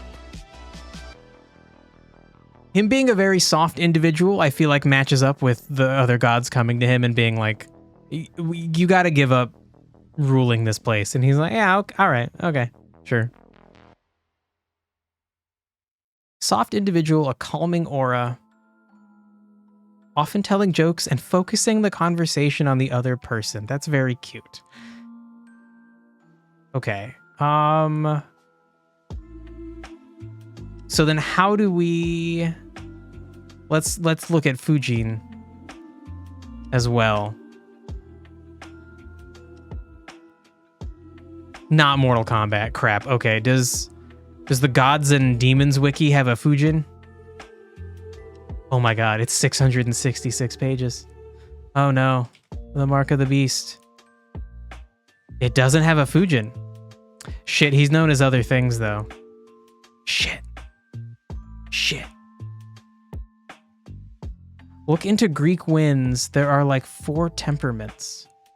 Oh, that's a fun idea. Like different kinds of winds, like gusty or no wind or just blowing hard.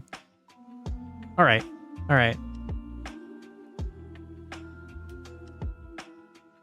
Temperaments is a weird word.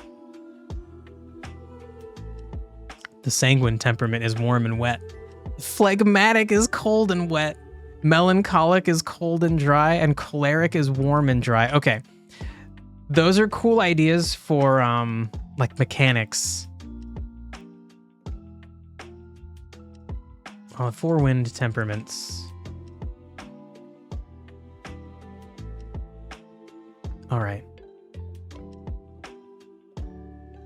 What a weird thing. Also, that's 1, 2, 3. Okay, it is 4. Just 4 winds of Greek without temperaments. Okay, all right. Is this a trap?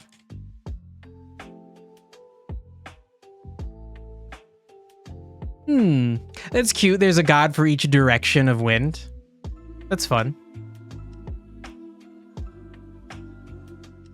Oh, hey, Venti is the wind god in Genshin Impact. Well, he used to be a god, but he gave it up. God, the story for Genshin Impact is so fucking weird.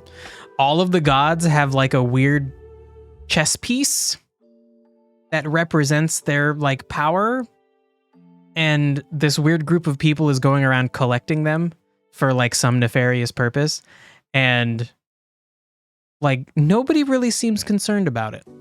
Venti gets his taken from him and then just like doesn't really seem to care ever again. It's fucking weird. The Genshin Impact story is not great. Okay, Fujin, who are you also known as? Futen. Okay, so then let's try that. Let me go back to... No, let's go to the actual wiki and then see if we can find Futen. Nah. Damn. Okay, fine. We'll just go with the random Google search.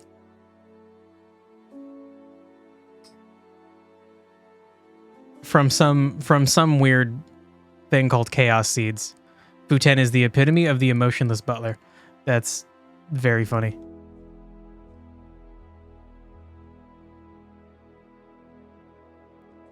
Oh, sometimes also known as Ryobu. Ryobu?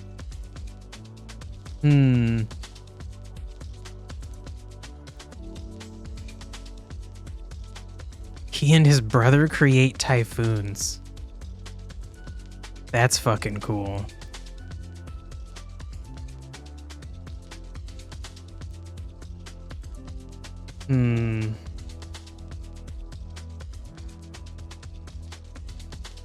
Yeah, Durg, I do feel like having the idea of wind and like the idea of the way that wind can change or is unreliable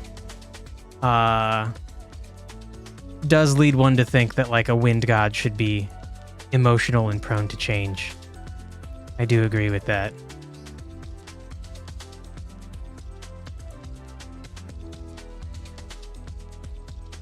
Or the opposite if winds are dogs. Well, now hold on.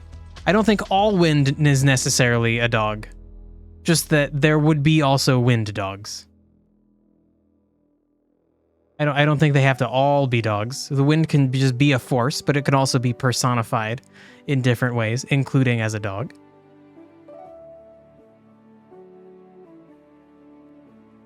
So I don't think we need to worry about making it consistent with that. That's fine. Okay, so how do we combine these ideas? Okuni Nushi is like soft and caring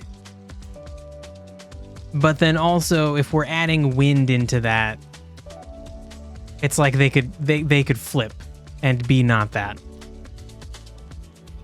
We could have legendary wind dogs as a symbiote. That's a cool idea. Hell yeah. I've started like trying to decide like how many legendary creatures do I want? Do I want like one of each type? Two of each type? Two of each type? I was like, no, that's too many. Max one of each type. Maybe less. Damn it. Where is the fucking symbiote idea page? There we go. Okay.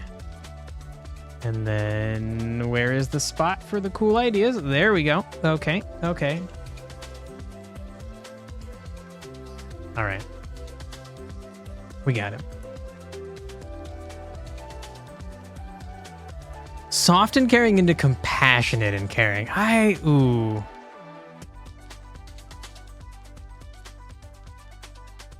I feel like it should be...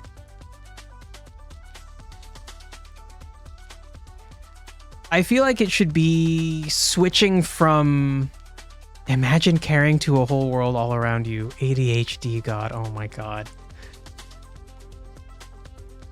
I feel like it should be switching to like a darker side. It should be like God, we need a fucking name for this deity. Their typical form should be, or their typical like personality disposition should be like, they're like, I think kind is a better thing than soft. They're kind, they're caring, they're happy. But then like if you threaten them, or if you threaten something of theirs, the things that they care for, which I guess is like life in general. If you threaten life, then it's like they're like a mama bear. They're capable of being loving and kind, but then if you become a threat, like very quickly the claws come out. And maybe the idea is that that's extreme. Like that is the way that this person reacts to the unknown. A situation where maybe there's danger, they get like really fucking not freaked out, but they get really like activated. They turn very defensive, very ready to fight kind of a situation. Aggressive even. The best defense is a good offense. Darker side of compassionate is like mentoring? Feeling like everything is below and you need to step down. Whoa, wait, what? Re-explain that. Feeling like everything is below. Like as in you're not good enough? That you translate the word. Ooh, cool.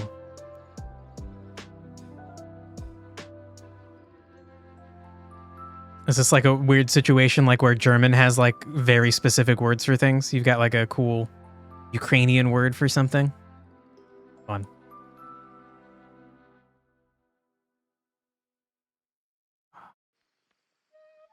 Okay, how would I describe this shift? Like what is the mama bear shift? You're happy and you're fun and you're caring, and then you become like it's like you're not aggressive. You're aggressively defensive? And I guess really that goes along with like angry. How about angry and protective?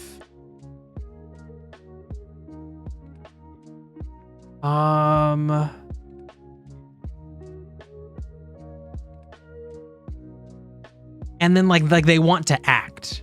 They're like the typical responses to stress are like fight, flight, or freeze. They everything but freeze.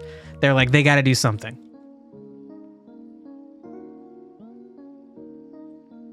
Like maybe like anger, protection, action. That's not like personality though. I don't have the personality for words. I don't have the words for the personality traits that I'm thinking of. Condescending. That was the word you needed to translate? Ooh, that's an interesting idea. Like a deity god that is like I know better than you because I rule over all of life. I'm the reason that like life grows and flourishes, so like you fucking I know what's best. I kind of want to represent it a different way though. I want it to be like I want this to be like negative and scary. I want this flip to be like bad. And yeah, I think overprotective is a good term.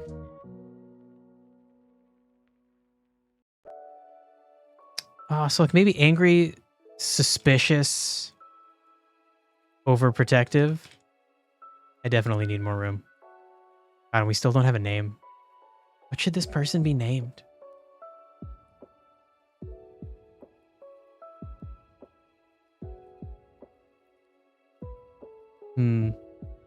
Just expands the other things. That's god damn it. There we go. I had to just choose this one by itself. Okay. All right. Use a synonym thesaurus or something. It helps a lot.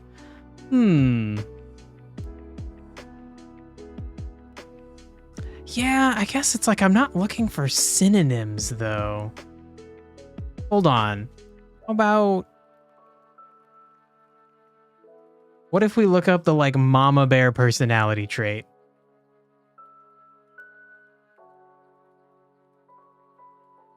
Incredibly protective of her cubs. All right.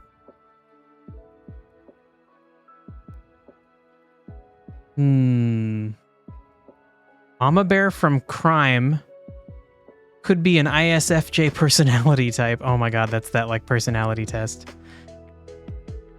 Interesting. Yeah, I guess if it shows adjacent words. All right. So then let's look at overprotective. A synonym of overprotective.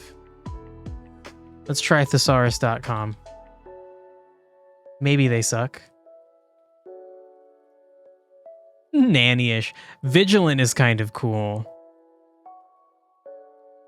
Patronizing, scrupulous, restrictive. Punctilious. Punctilious? I have never heard that word.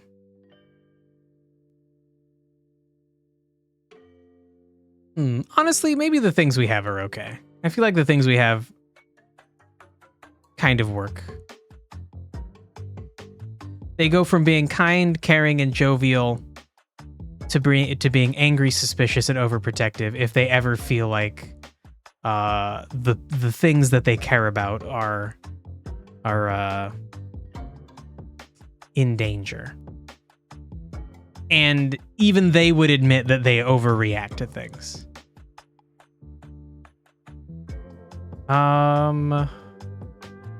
Also, I think we'll go ahead and lock in. They could use they pronouns. It just seems easier with them. They're not going to clearly be male or female, so we'll just allow them to use they pronouns to make it easier. You mean like winter? They take leaves away. Okay, well, interesting. Store and protect life in seeds. That is a cool way to conceptualize winter.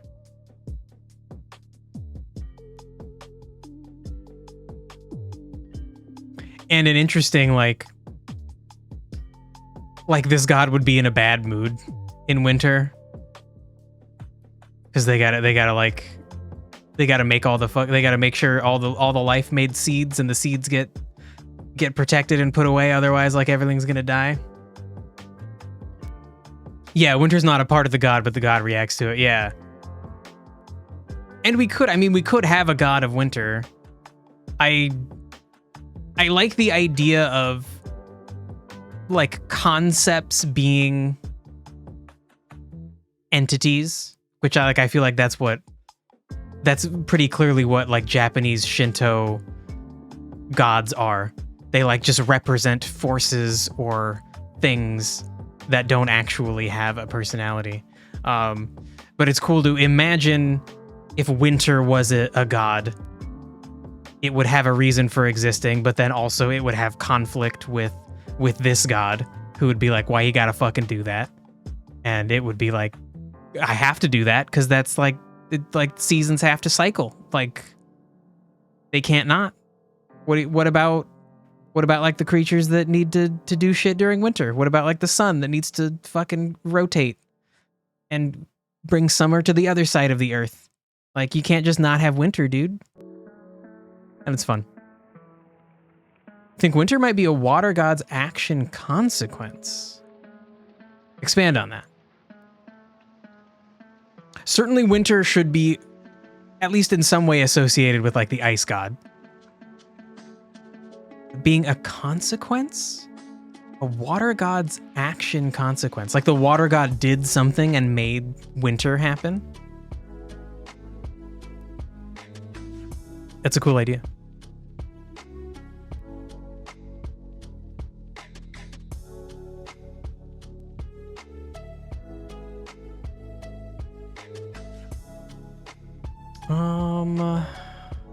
Okay, so I kind of want this line to be... no, maybe we just represent it as a little text field. I need to remember this note about deities as I'm making them, but we don't need to have that be in here for this specific deity.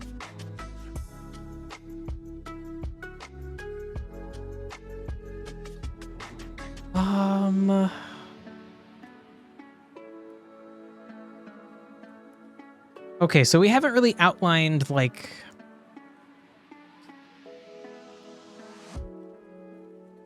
what they do. Why would people worship them? Like their powers, I guess, would be the thing. Right, shit, and then I was gonna try to fit a whole other deity in this. Okay. So I think maybe what we'll do is we'll just make a new spot to store all of this info.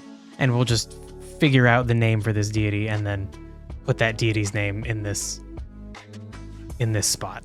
So that way when we're looking at a region, we have the deity's name, we can go over to the other section if we need more information about that deity. Like the water god made something once, and now winter is returning again and again. Ooh. It's an interesting idea. I feel like it would more like be... Oh, I still feel like it'd be like more closely associated with the ice god. Or maybe something... Because I feel like, I guess if it was caused by the water god, it would be like a mistake. Because you would think the water god wouldn't want winter to come because it would turn the water into ice. And then that's like... Still technically water, but not in the liquid flowing form that the water god would prefer. And yes, definitely this information needs to be in the wiki, for sure. And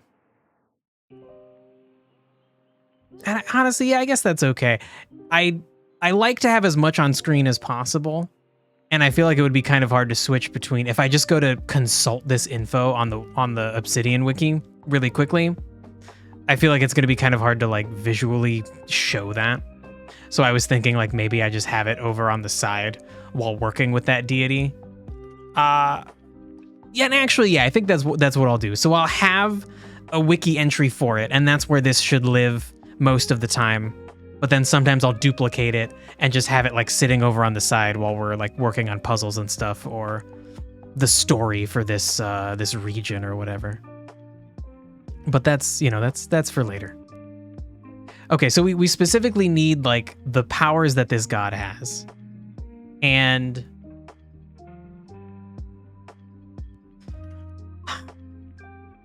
I'm not really sure how exactly I want to conceptualize this. Like I don't like the idea of nature just doesn't work without this person. Like that's lame. But I do like the idea of like with them with their presence, nature is better. With their presence, the wind is better. And by better, I mean like it's better for humanity, better for life overall. And without them, nature is less in balance, less ordered. Without them, the wind is less balanced or less ordered. So, you know, they're not going to be the reason that seeds grow at all, but they make them grow better. Something like that. Like when you don't bring a curse upon your house, but you have to deal with that shit your bro did years ago. Okay, yeah, honestly, I feel like that would be a fun, like, the water god and the ice god should have some kind of relationship. And maybe we can explore the ideas that are adjacent to these deities. Like in the case of like a water god and an ice god that brings up the seasons. I guess honestly, so does nature and wind. Clouds. Durg already solved clouds. Let me make a note about that. Maybe not in cool. Yeah, no, we'll just put it at the bottom of cool ideas. We need like explore natural phenomenon related to gods, and then seasons, clouds, the sun. I mean, we'll probably just have a god that is the sun, but like, I feel like a big part about gods existing is explaining natural phenomenon. But yeah, back to nature, wind powers for sure. We need like a seed throwing tournament. That's very cute. So yeah, I guess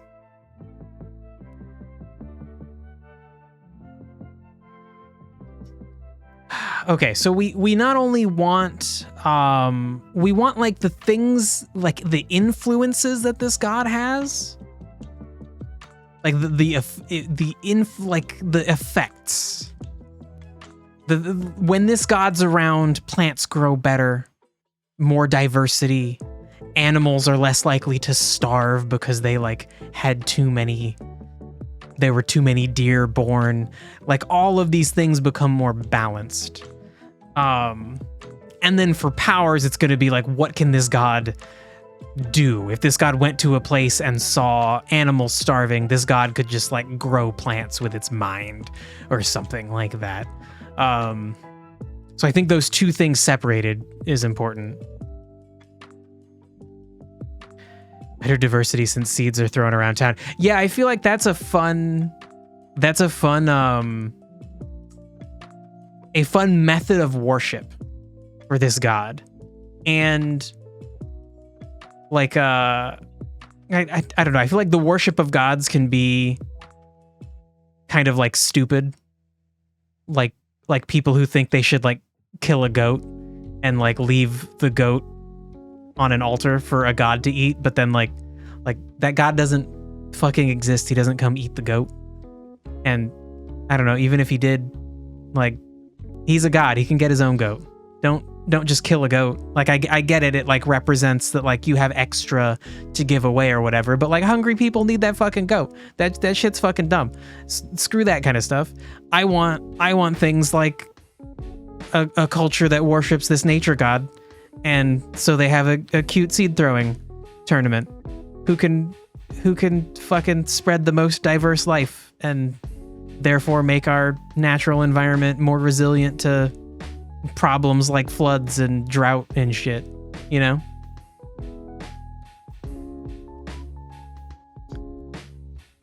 You mean literally he comes around and helps seeds go around, but also pollination? Well, yes, but I was thinking like, I was thinking of those two ideas separately. Like, kind of just the effect of him being around is that seeds are sown better. Like he's just, they are just subtly influencing, subtle influence of nature toward a thriving balance. So like nature does really well when this deity is around, but it also remains balanced.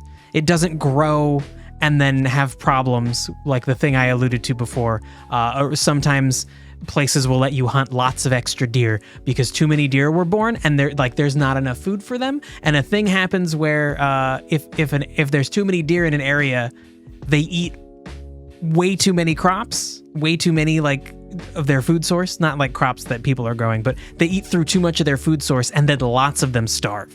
So like at first it seems great, like wow, there's so many deer, but then like the deer eat too much shit and then a bunch of them die and it's like sad, they just all fucking starve. So instead, if you just hunted a few of them ahead of time, then the things stay in balance. So that is specifically the idea, is that things thrive but also remain balanced. And that would include seeds being sown better. Maybe he might be like a bird shepherd. That's a cool idea. Kind of, also they. Something that I imagine about them would be like the kind of stereotypical like nature druid where just animals come up to him. So like if you ever had a meeting with this god, they would be like talking with you about stuff, and then like some birds would land on its shoulder and like make some noises at the god, and the god would like give the bird a seed and the bird would fly away. Or the god would like point to a spot and the bird would like acknowledge that it understands where the god pointed to and would fly away. Like as if it's like he's like a nature manager. He's got good information. Also, how do you feed birds? You sow seeds on the ground? Yeah, good point. Actually, so yeah, let me visual description. Constantly interacting with visiting animals. So like animals just come up to this god to I guess to get guidance from it in a strange way. Like the animals themselves can't speak a language, but this god understands what they might need. Within the goal of keeping nature balanced, I suppose, would be the idea. Maybe he cares about little birds. Well, of course they care. Of course they do. If small animals thrive, they can be hunted. Yeah, definitely. And that's the other part of nature.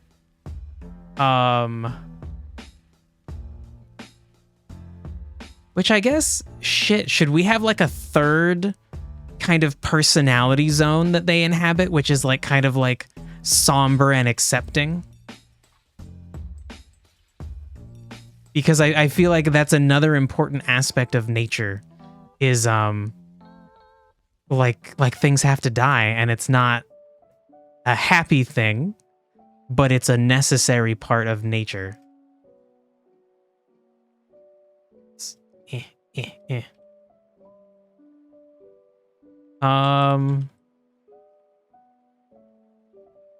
So it's like somber, it's sad, it's regretful, you don't want it to happen, but it is also hopeful because that is how nature fuels itself, is the death of some things are the life of others. That seems like a potentially important aspect. Nature's hungry, indeed. And I think an important part about balance that at least I personally think is something I personally think is important is an idea that like everything should have a chance to live. Like if I live to be 80 years old and then like a bear wants to eat me, like, all right. Hopefully it's not incredibly painful. I would like to die first. That would be a preference. I could just like stop being alive and then the bear could eat me. But you know, like bears got to eat. A bear exists because it's an important part of the ecosystem.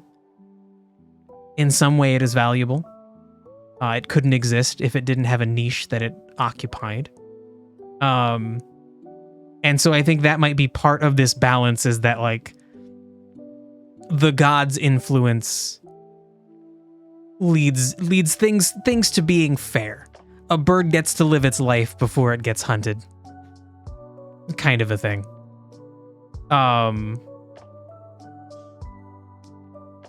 So let's like expand. No, you can't tab. You can't tab. You just made another fucking row, and then you can't get rid of the row unless you delete the row. Woof. Oh my god. Dealing with so many different editors where I can or can't tab is brutal. So we'll just do 4 spaces. So we're gonna say like plants grow better, animals are hunted fairly. What else? Let's just go to the next line. Disease and decay are kept not at bay completely, are kept in their place. Maybe. And maybe like harvests. Harvests are bountiful. Okay, so that I feel like is a good aspect of nature. So sure, we can like at least add a bit of the medicine aspect in now too. Medicine, but transmutation, like tree changing soil to sap and fruit. Ooh. Kept tame. I don't know if I would use that. I think in their place is a little bit clunky, but it,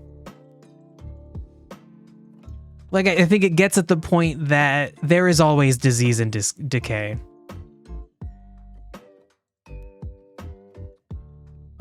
So at least, okay, so this is like the nature aspect. I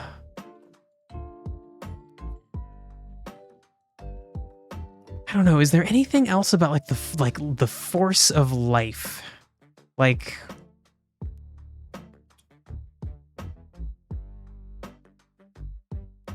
should populations just grow? No, I guess that's kind of covered in balance. Welcome back, Silent Boy. What is disease if not a bad wind? Like different. Disease is not just a bad wind. Disease is creatures. Like a lot of little tiny creatures cause diseases. Like they're just trying to be alive too. You do got something about the D&D. Okay, if it's cool, share it.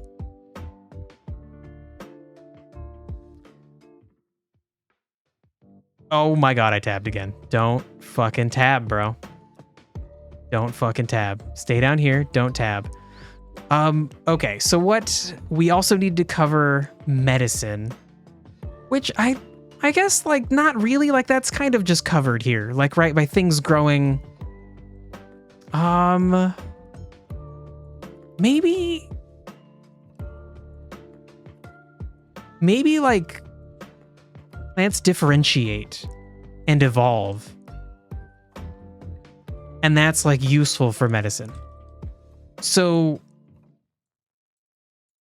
maybe the idea is that this god, their very presence makes plants kind of diverge evolution-wise into different kinds of plants. And so then that means, kind of in line with the way that there is a thriving balance of things, there is more room for different versions of plants, and then that means that it's more likely that there are things that will help humanity. Well, sentient creatures, I guess. It's not going to be humans. They might just be called humans. I still haven't decided about that. Do y'all focus more when listening or watching? Oh, that's an interesting question. Yeah, I feel like it depends on what you're doing. Medieval's blessed diseases? Wait, medieval's blessed? Nope. Medieval's believed disease are bad odors named miasma. Yeah, and that's why their creepy little masks had like perfume in them. Also, wait, Silent Boy, you said it's a part of the original lore? That means separate from, unless you meant to put a space. Unless you meant to put a space, then a part. Memory at the end will win. He'll get what he wants. He'll kill Silencer and destroy the world to recreate it to its own being? You mean like in his own view? It's the power to reset the world entirely. That sounds like that could just be... I don't know. That seems like it could so easily be abused. Like a Deus Ex Machina, like, well, it doesn't matter. I can just reset everything kind of a situation. But yeah, Crazy Pants, I don't necessarily know what TKJ meant exactly by focus. Probably like focus on the stream. Maybe focus on what you're doing while listening to the stream. I don't know. Your players will get the choice to reset the world and forget everything. Huh. Interesting.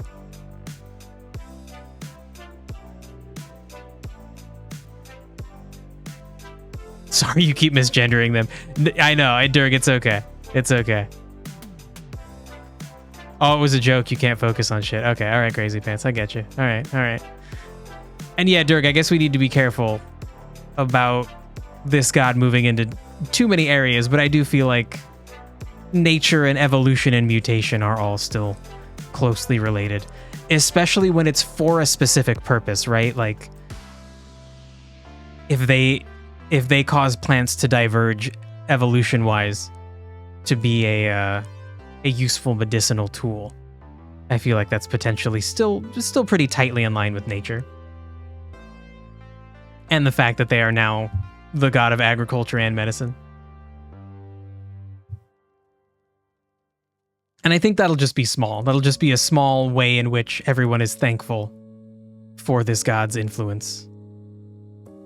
But then we do need to get wind settled. So maybe the idea is that maybe they like calm harsh winds and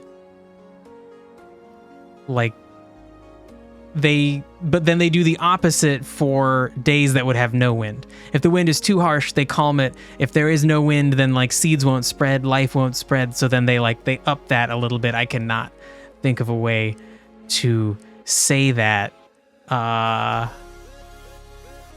They harsh calm winds. They calm harsh winds and they harsh calm winds.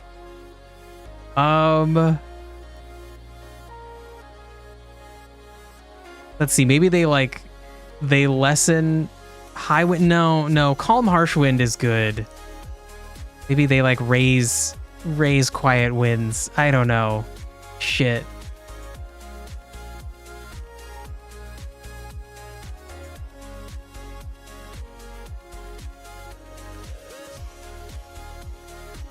Your players could reset the world, but send the players back to their time, which would erase info, but it may repeat again. Yeah, that sounds bad. That sounds like that's the lame choice to make. They erase themselves. Time won't repeat itself. But if they decide to stay, they still forget everything but time. AKA the D&D time may repeat itself again. Yeah, I don't know. Personally, I wouldn't like that idea. I'd be like, that's not a choice. I would not make the choice to have everything risk repeating again. If there's really no wind, they just took a day off. That's cute. Which is actually a small coffee break for an immortal creature. Yeah, sure. That's why you treat them with all the tasty things on those days. That's cute.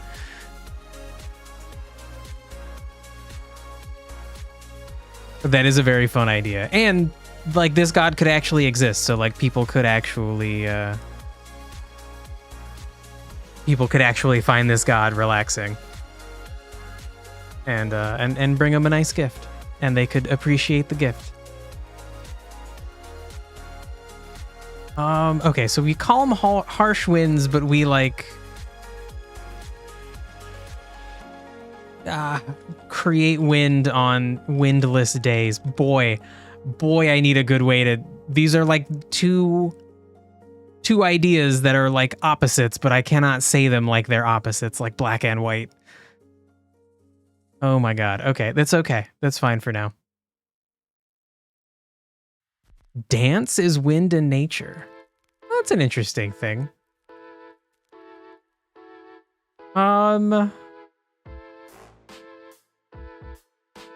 Let's enjoy dance. That's a fun idea. All right.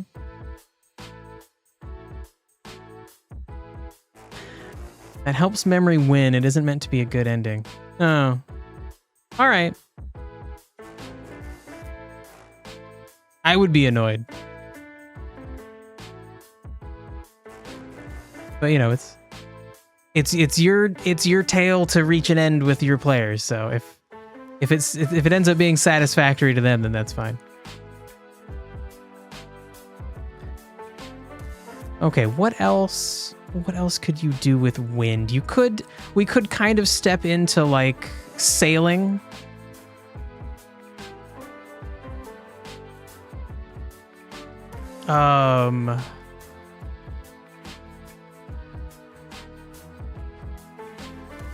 Maybe they like ship sails are always full.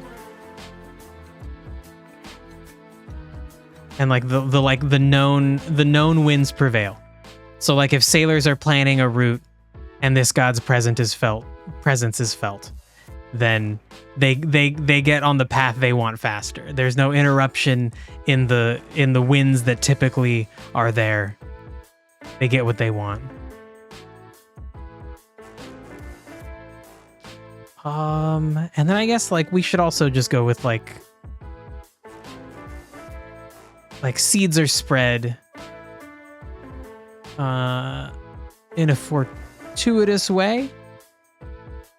Like when this god's around, all the seeds get spread well. Oh, interesting. A storm or a tornado to help old trees fall. That's kind of cool.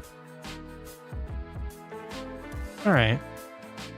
Yeah, that's a cool idea. How would we represent that? Maybe that needs to be represented in like a greater way. A more general sense. Is there any other way that nature might be cleansing? Like fires kind of, but I don't really want to get into that. That's definitely like stepping in the fire deity's region, stepping on toes.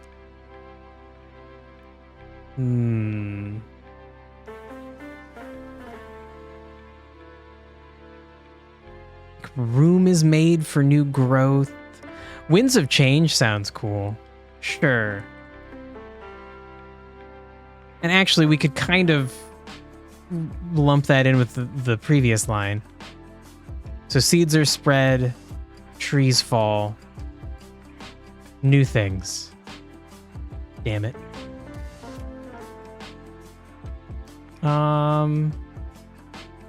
Will new growth fit? No, new growth is longer.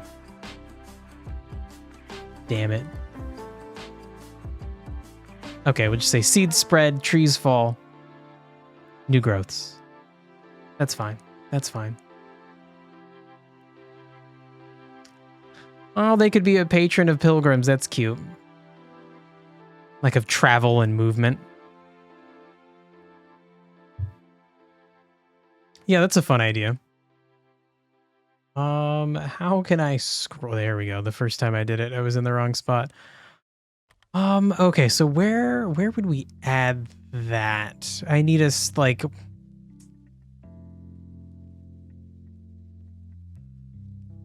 maybe specifically in here. We could change what this is and not be the Japanese influence anymore. We know that these two are that thing. Maybe like Japanese influence and domain. No, because then that sounds like these two ideas are connected and they're not meant to be. Okay. So then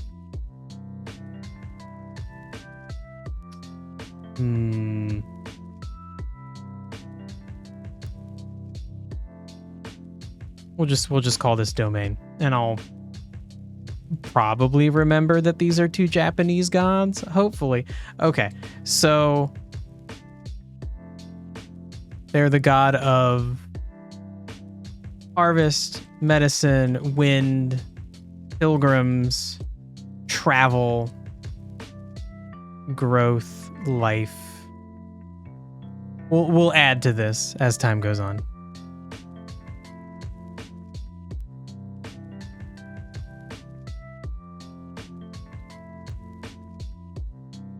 Or maybe not.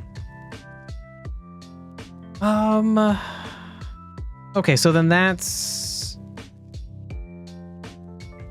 Is that everything? We kind of did wind, we did nature. Okay, so now I guess we should get into their specific powers. Let's say, hypothetically, this thing challenged you to a fight. What would it do? Also, hypothetically, there's a terrible calamity is occurring. What would it do to help people? Life. Like if, I don't know, like some other evil entity is like ripping the land apart, it might make plants and trees, it might make their roots grow and extend out to like stop the land from being ripped apart. Something like that, like things it's gonna do in a fight or in a dire situation. And I guess that's, I should godly actions during conflict maybe is a good way to describe what powers are, versus effects are just like subtle influences of this god's presence. And I don't know why I capitalized the I. Really, I don't need to capitalize that. Okay. And even though this first line is subtle influence again, hey, we'll just leave that. That's fine. That's fine. Arnold Palmer tastes good. Hell yeah, it does. Arnold Palmer's tastes good. Yeah. Oh boy, I just said the golfer guy tastes good. That's weird. He's dead. So, probably nobody can taste him anymore. Although, a bunch of people just fucking ate mummies. Mummies were exported from Egypt and then used to make paint and weird health drinks and shit in Victorian England. Crazy shit. Okay, Dirk, what did you say? Throw more kids to make an army? You mean grow more kids? Like they're the god of life, so then they would be like, okay, I'll just make everybody more fertile and have more kids, so then we have more kids to grow up and be in an army. Oh my god. Okay, I don't like that being a response to a threat, because that's a very forward-thinking thing.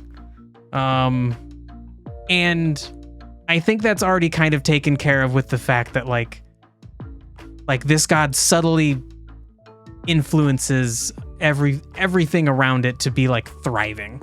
So there would already be more children. Just lots of children would be being born. It's enough to grow more food. People will breed themselves. Yeah, sure. That's you don't need to persuade people to do that. Historically, once they have access to birth control, then there's kind of a problem where people don't replace themselves anymore. But that's not an issue here, not yet.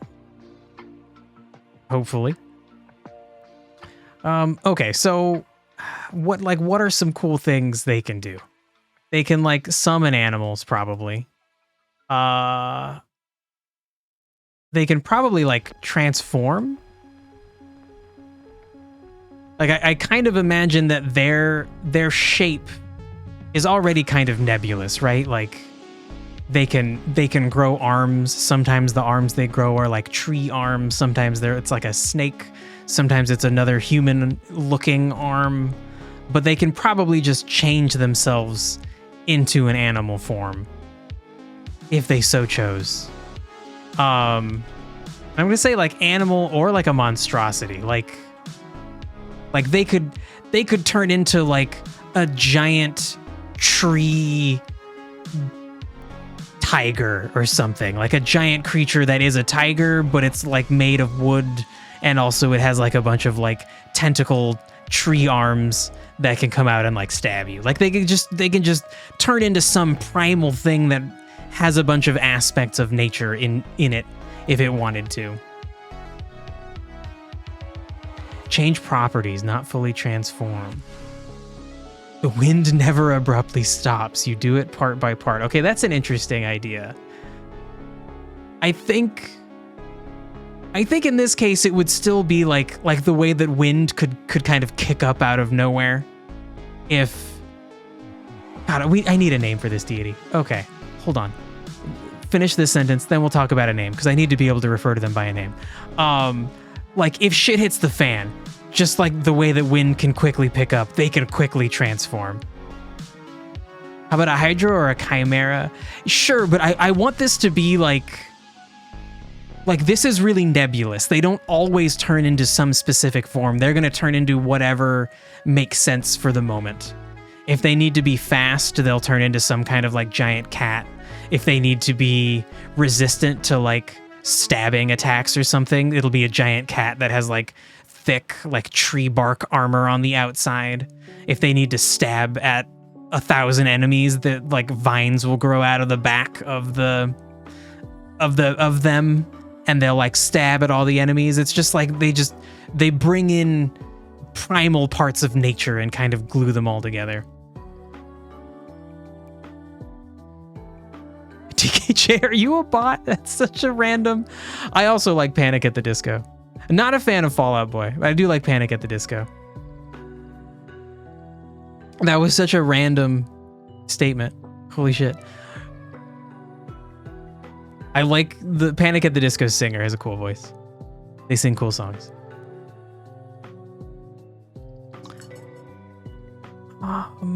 Okay, so that like they can do that, but then like also they can just like command nature, make things grow, extend roots.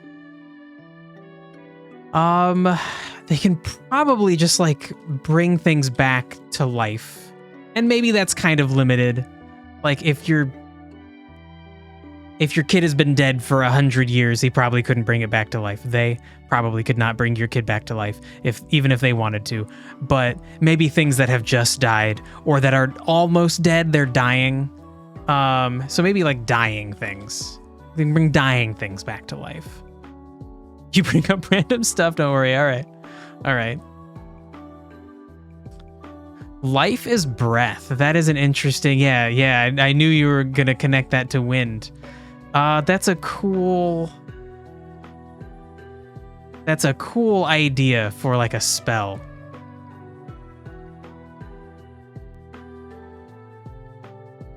The breath of life sounds very cool.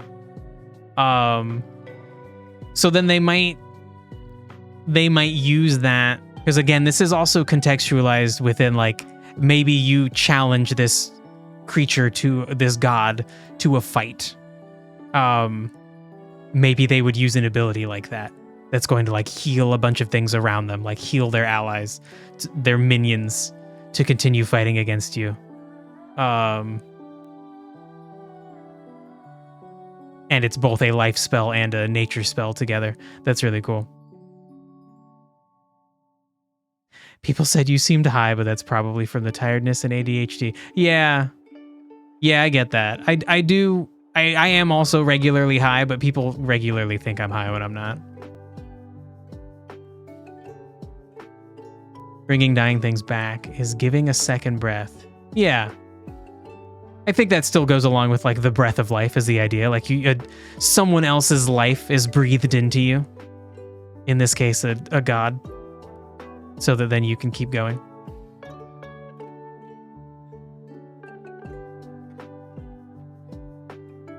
I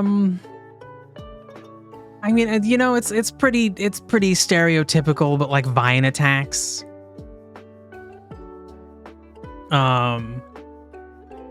Maybe a special thing about them, they can kind of attack you with vines from anywhere.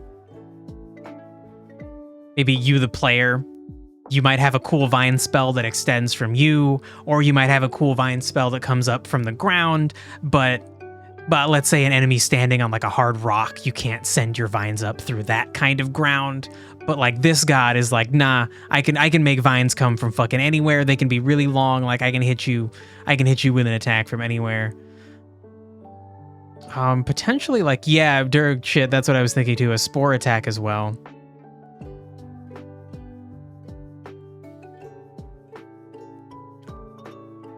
Got a game you used to play recently for... You got a game you used to play all the time recently for $3 on sale. Nice. PvZ GW2. Plants vs. Zombies. Garden Warfare. Those games always looked intriguing to me. I have never played a single Plant vs. Zombie game. I feel like I should try the first one. One of my friends was obsessed with it. And I know the Garden Warfare is like... It's like a MOBA version. Like a hero shooter, I guess, is a better... Yeah, it's like a hero shooter, right? MOBA means you're killing like little NPC enemies. I don't know if that's the case. I think for Garden Warfare, it's just like you're attacking other players, but you all choose a different like class to be. Okay, so we need some kind of spore attack. Shoot, I need to come up with a name.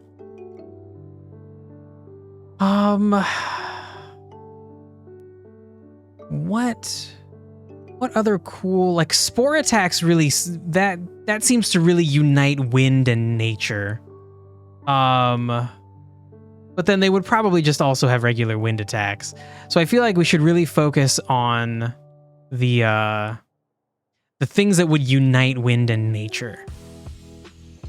To focus on the fact that they are a wind nature god together seems like a stronger synergy than anything else. My god, yeah, we're just gonna need a totally new area for the wind god. Shit.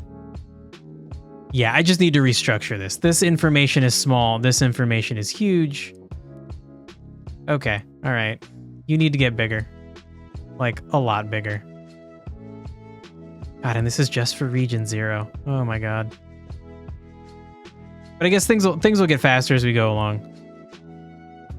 I'll get used to the flow of this. I'm gonna copy this and then we'll fill out the next one like a template. We'll remove all the specific info from this and then make a little template. So yeah, I think we'll just put the god info down there once we're done filling this out. Oh shit, Garden Warfare 2 has co-op and PvP? Sweet, that's fun. Maybe it's too late to try it, but I would like to try that game as well. You love the god of open bracket name, close bracket. Yeah. Yeah. Well, look, in that case, it's the god of wind and nature. We just don't know what the fuck to call it.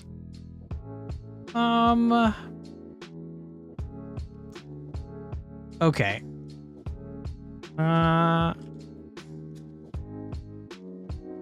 That's not how you spell Japanese. What is wind? Oh. Kaza. Interesting. There's a character named Kazuha, who is a like wind elemental character in Genshin Impact. I wonder if this has anything to do with that. It might. Actually, hold on, I need to know. Kazuha simply means 10,000 leaves. That's really cool. His abilities all have to do with falling leaves. Cool, bro. Damn. Ooh, maybe like a leaf shield. Yeah, that's kind of cool.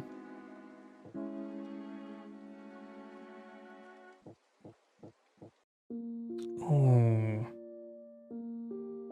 Yeah, mist, I don't know. I feel like mist is you're getting into water a little too much. We want nature and wind. And then same with the sandstorm. That feels like you're stepping a little too far out. The leaf shield is cool, though. That's a good combination. That is the exact shit I'm looking for.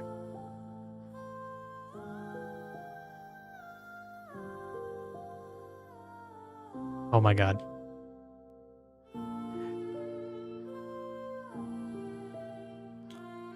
And then let's bold that because that's a good combo of nature and wind. And the pollen thing, pollen brain fog. I feel like that could just be part of like the spore attack. The spores that attack you could kind of be disorienting. And so yeah, let's make it like spore/pollen. Because both of those things, while similar, are not exactly the same, but they're both very strong. They're similar visually, the way that like you're dispersing this thing with the wind, and then that thing is affecting the players. Probably just affecting the area the players are in so they can get out of it. Maybe less of the case with spores. Spores might follow you. Pollen seems like it's going to affect an area, and the players could leave that area. Still cool. Idea expanding on a leaf shield, you could glide with it. Okay. Not this character, because I don't think we're ever going to see this character gliding around. We might for movement. Ooh. But that seems like a good tool for this god to maybe give the player. Or maybe the god doesn't directly give it to the player, but a tool that is associated with this god. How far down? Leaf glider. Okay, so I don't think I want this to be part of this section, but I do want it to be. It's a good idea. I have ideas for a few tools in mind. That's definitely a good, this is a good place to talk about a glider for sure. Maybe things fly, but suddenly not. Oh, sure, like, yeah, like having a bird lift someone and drop them. That's a cool idea. Damn it, don't be bold. Oh, well, actually, maybe, no, you can be bold. I'm just gonna call it like Skydrop. So are you actually, there we go. The little hyphen wasn't bold. Crap, also clearly didn't follow a consistent structure. We've got dashes down here, no dashes up there. Oh, well, what can you do? I'll clean it up when it goes into the wiki. Okay, that's a very cool idea. I think we have enough flavor for attacks. Yeah.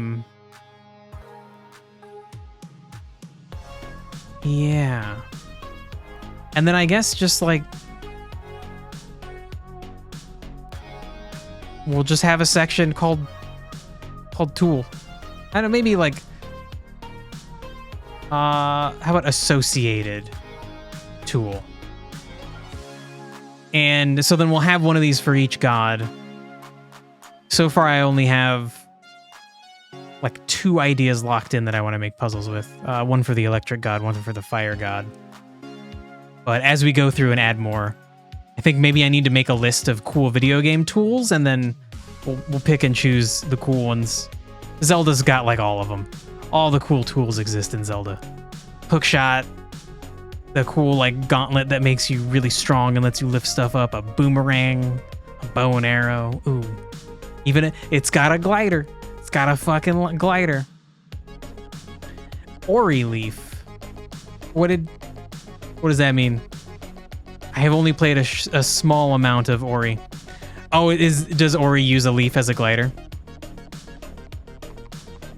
The massive leaf fan from Zelda. Is that's a thing? Yeah, I guess so. Yeah. That's separate from the little glider thing, right? There's a thing in Wind Waker where Link just like smacks a little fan and it like spreads wind. Shoot. Ooh. Oh no. Ooh, damn. The magnetic gloves from Oracle of Seasons. Fuck. Okay. Zelda. I just need a list. Hold on. I'm going to make a note of this. I just need to get a list of every Zelda tool. Like, I need to go through and look at all the items from every fucking Zelda game. But yeah, Dirk, I think that's a good thing to put here. A leaf fan is definitely also wind plus nature. That's fucking good. Cool. Reminder for elemental reactions. That's why you were so focused on the change about sewing. Okay, wait, expand on that last thing. Definitely smart to be keeping elemental reactions in mind, for sure. But what does it have to do with the change about sewing?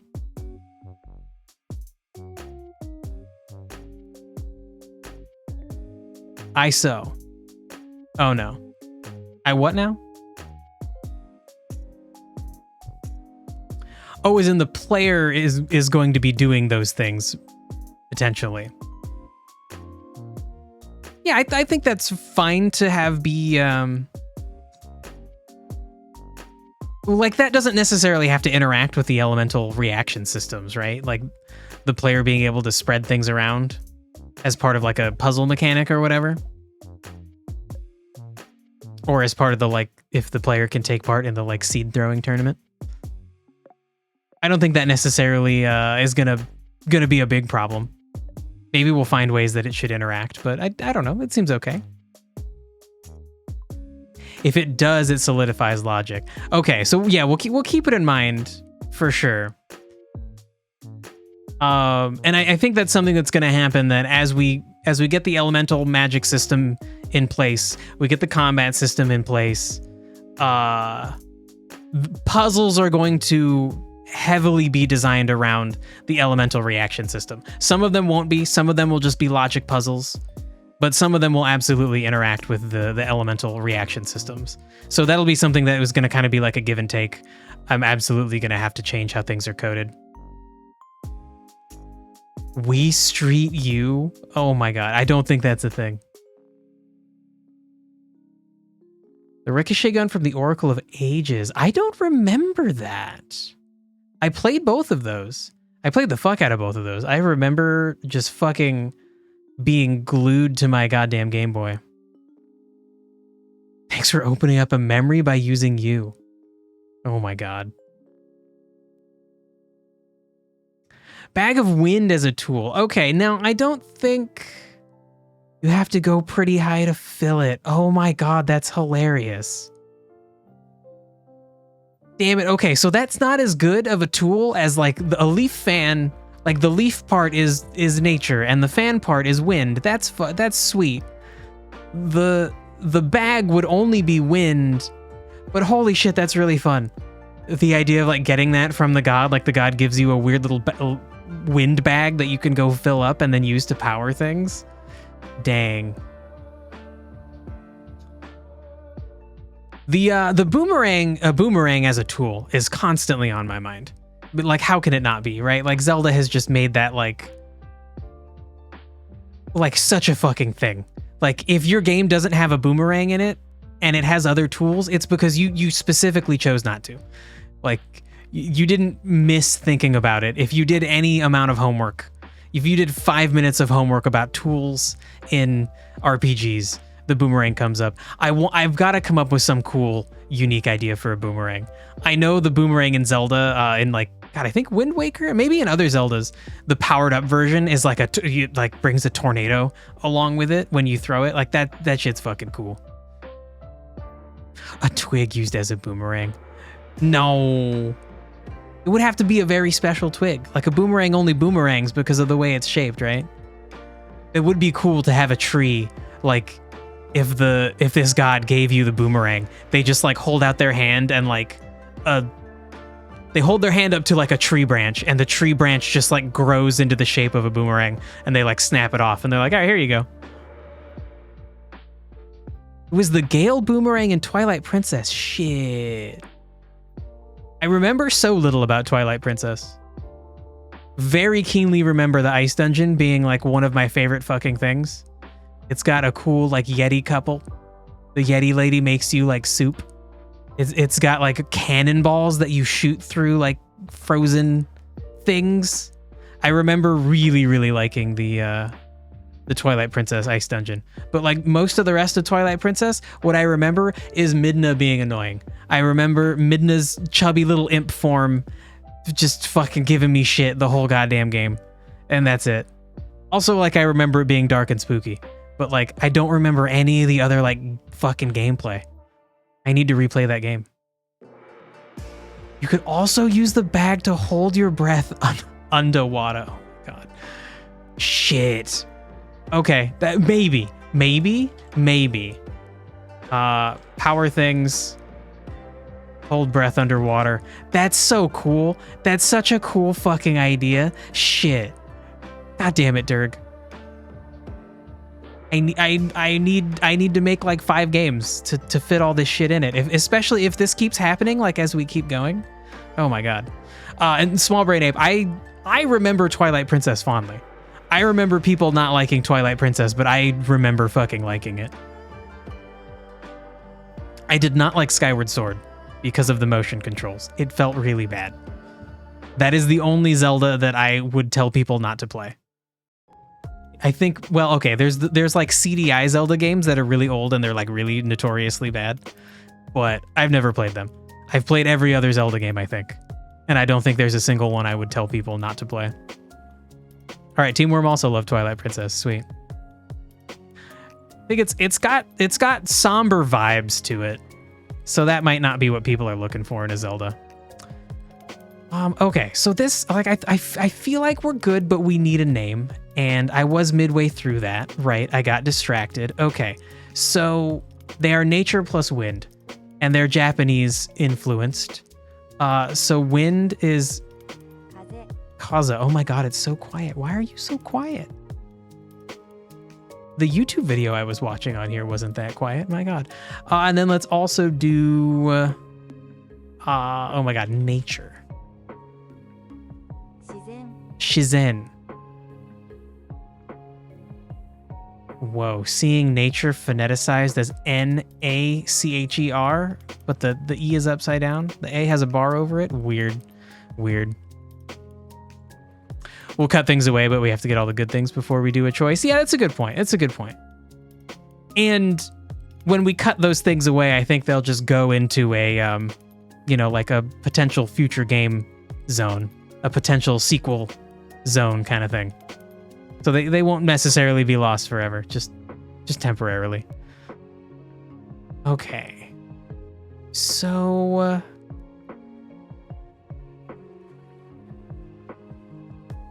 there's a lot of different versions of the word nature. Like nature as in something's nature, its disposition. Probably the, oh, sorry, Greg. Probably the default is like nature, like the force of life. Ooh, nature, but like spontaneity. That's cool.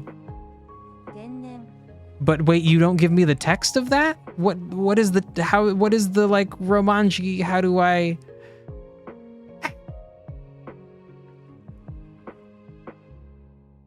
Tianren.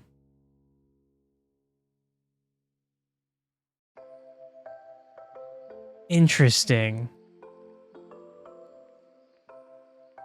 Okay, hold on. There's a Stack Exchange about the Japanese language. Wow, I didn't know Stack Exchange got that specific.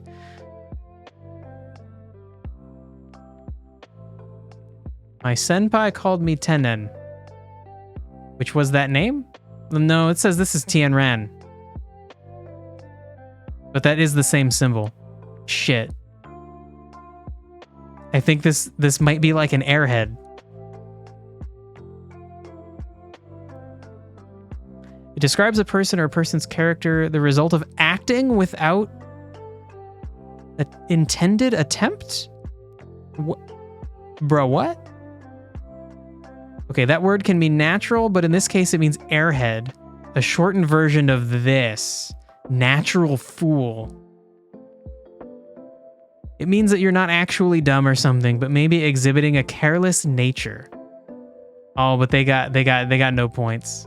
Oof. Will symbiotes be able to use their abilities in the overworld? Like in a dungeon to solve puzzles? Yeah, what my plan is that the player will be able to kind of use... They'll have two symbiotes bonded to them at any given time, and those symbiotes will give the player an extra pool of abilities to use. So the player will naturally have the player will naturally have a large pool of abilities they can use. They have to choose a small subset of them to be available during combat. And then they will also have symbiotes that they can bond to them, and those symbiotes will allow them to use, the player can use the symbiote's abilities. So the symbiotes themselves won't be using their abilities, the player will. But then also wild symbiotes that haven't been bonded to, they will be able to use their abilities in the overworld if they needed to like solve a problem for themselves. So then that might be visible. Like if a character is blocked by something, they might be able to like break a wall or a bush if they're a large symbiote and they can't get around otherwise. So yeah, the player will use them to solve puzzles, and then you might see wild ones using their abilities. That's the weird spelling of nature. That's the weird spelling of nature on Google. The IPA. Oh, the International Phonetic Alphabet. Yeah, for sure. For sure. For sure. Crazy Pants, I feel like you're on a long delay. I know I took a bit to get to your comment, but maybe not. Maybe not. Invisibility or intangibility? As an aspect of this god's power? Like because they're a god of like nature and wind? Part of wind is like acting without visible contact or something?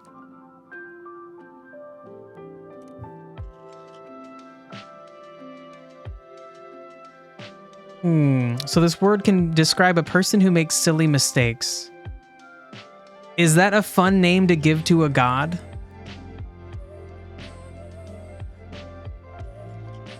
I don't know if that should be a god's name. That is kind of silly though. Tianran. All right, you know what? No, we're just going with it. We're going with it. That's going to be their name.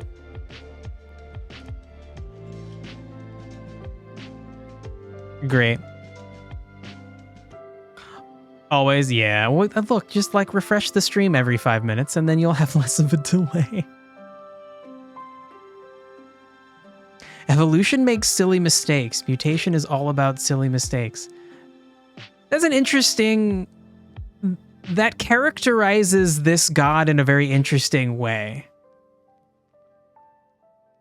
That my first thought to that statement is like no, the mistakes that mutations make in nature suck because then that creature dies, and that feels really bad.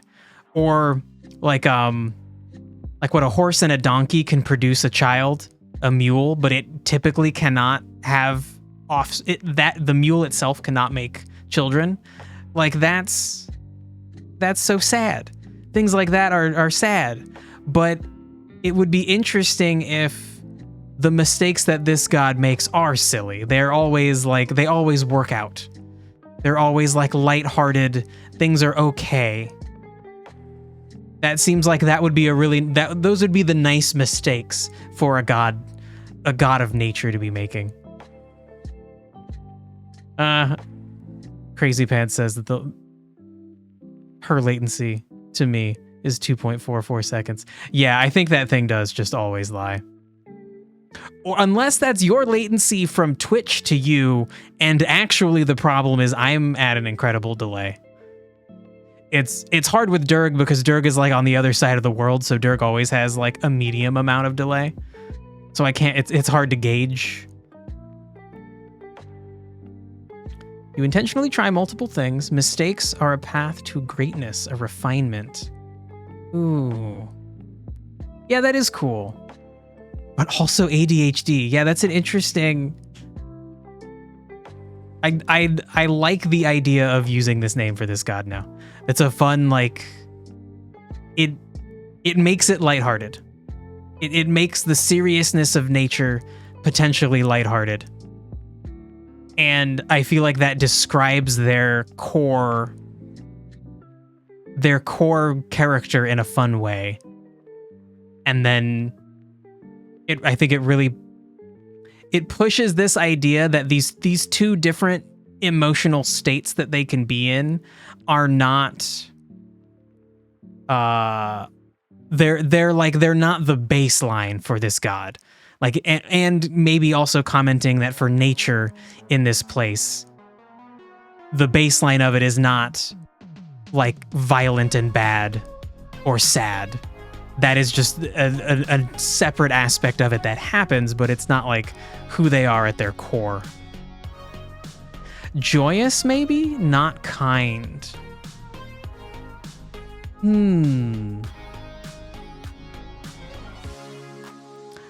Well, jovial is definitely like a kind of joyousness. I feel like there's room for all of this.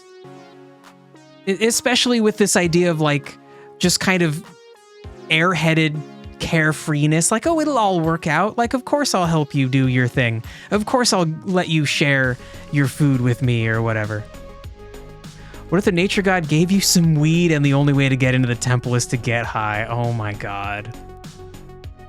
The only way to see the temple. Yeah, I got what you mean. Like the only way to see the entrance or like to understand what to do, you like get high and then you can see things change. Okay, maybe not for this god, but I do really like the idea of like changing the visibility of certain things for puzzles. What element would that go well with? I feel like smoking's a big thing of worship. Yeah, that's an interesting point. Oh my god. Okay, but then, you know, I got to be careful because then like I want this game to be like not mature. I want it to be like at best T for teen, you know? Like I think I can handle all of these things without being like vulgar. But like drug use might push it up to mature. I don't know. I don't know if you're allowed to fucking inhale in your game and still have it be like T for teen. Maybe. Okay, so is that something that we would associate with nature and wind? The temple in this place is going to be a water temple. And I do feel like, I think we may have already talked about it, using reflections of water to have the player see things in the reflection that they can't see in real life, would be a way to kind of represent that idea of where you can see certain things under certain conditions.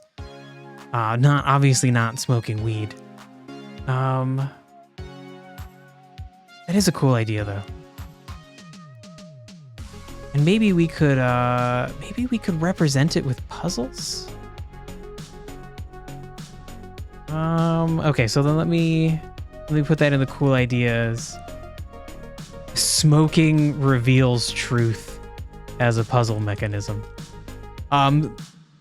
Maybe if we don't do it in the temple, because again, the temple here is going to be water.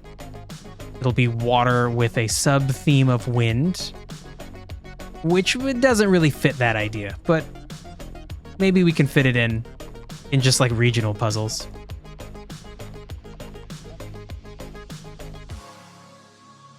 It's typically smoke as wind. Yeah, but like the whole point of incense is you are smelling it. And so if smoking reveals truth by hiding lies. Yeah, so what I was going to say is if we could find a way where you're not necessarily like maybe the major point of it is not that you get high.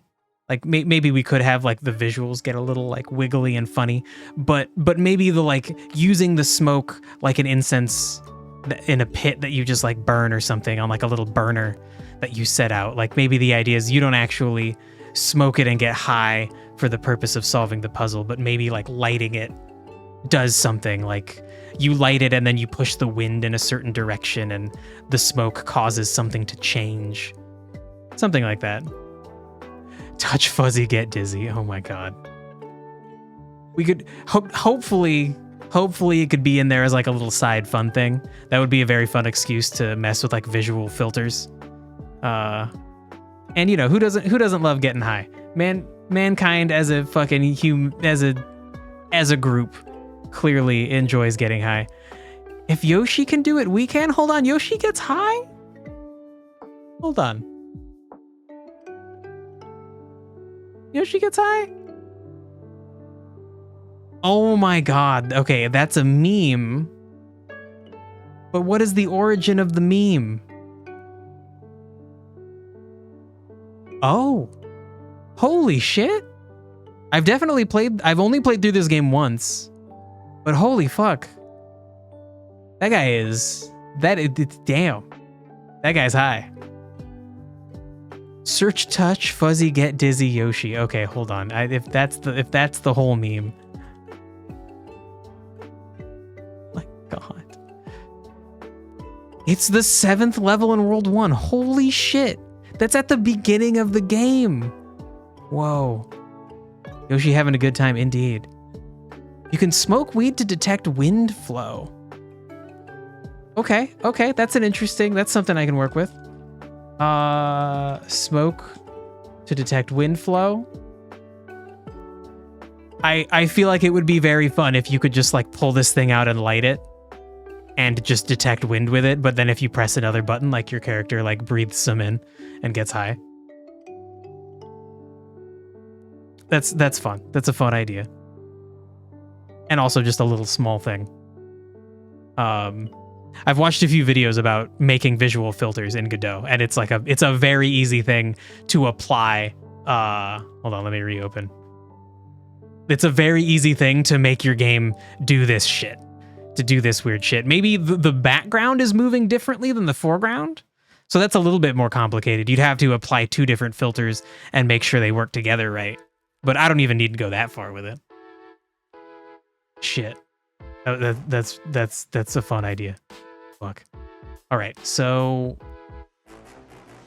then I feel like we have enough info about this god. I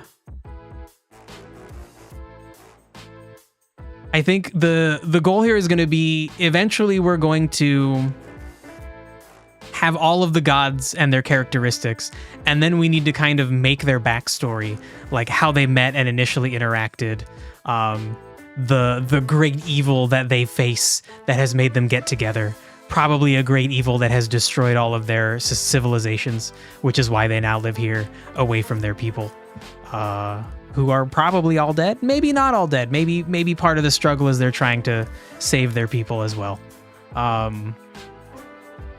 But yeah, I think for now this is good for the first one. Let me think about this. If we make a god for each element, that's 12 friggin' gods. If we did a god for each area, it's 16 of them. Now the problem is we're on track to do 2 gods for each area, and I kind of got to figure out how to minimize that. Woo, pig step. I don't know what pig step is. Is that offensive? I'm choosing to be offended. Don't say pig step.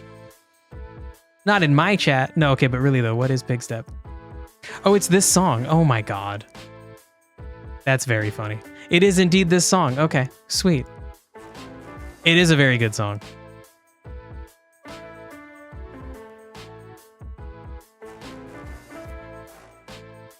A whole ass god, and they don't have a great temple since they just travel around. That's an interesting idea. We may get to the point where the god does have a temple. There is a nature temple somewhere. Ooh, it's nature and water. Interesting.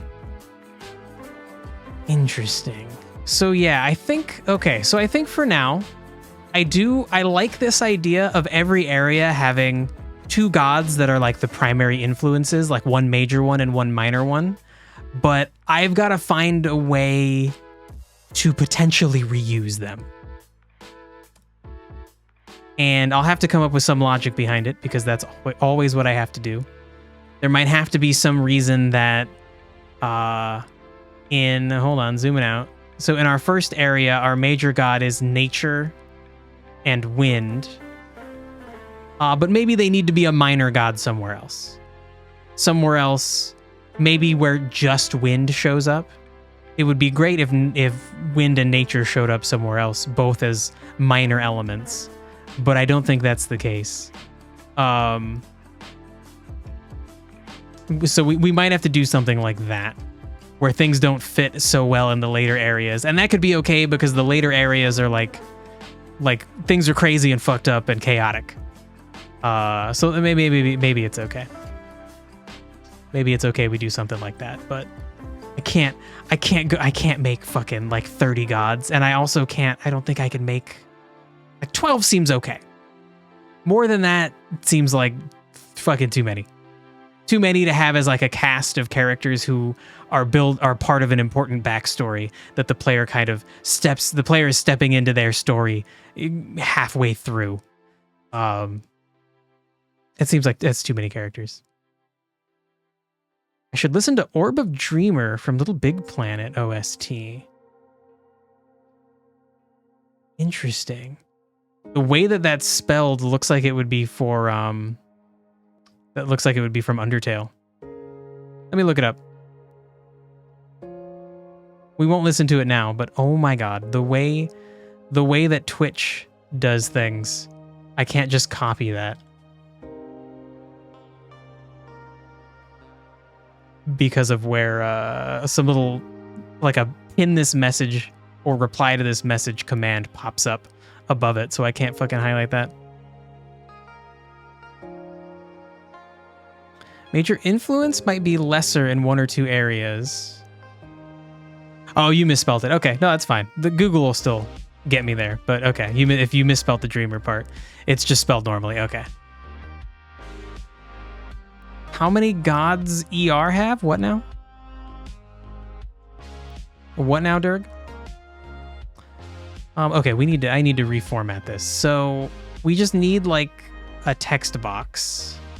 And then first we need to copy you. We need to copy all this information about this god,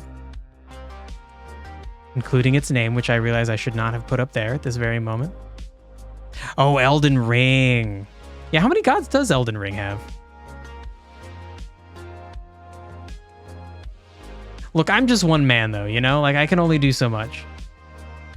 Okay, so then now that we have that information. Oh shit, I didn't copy the tools. Okay, gotta copy the tools too, bro.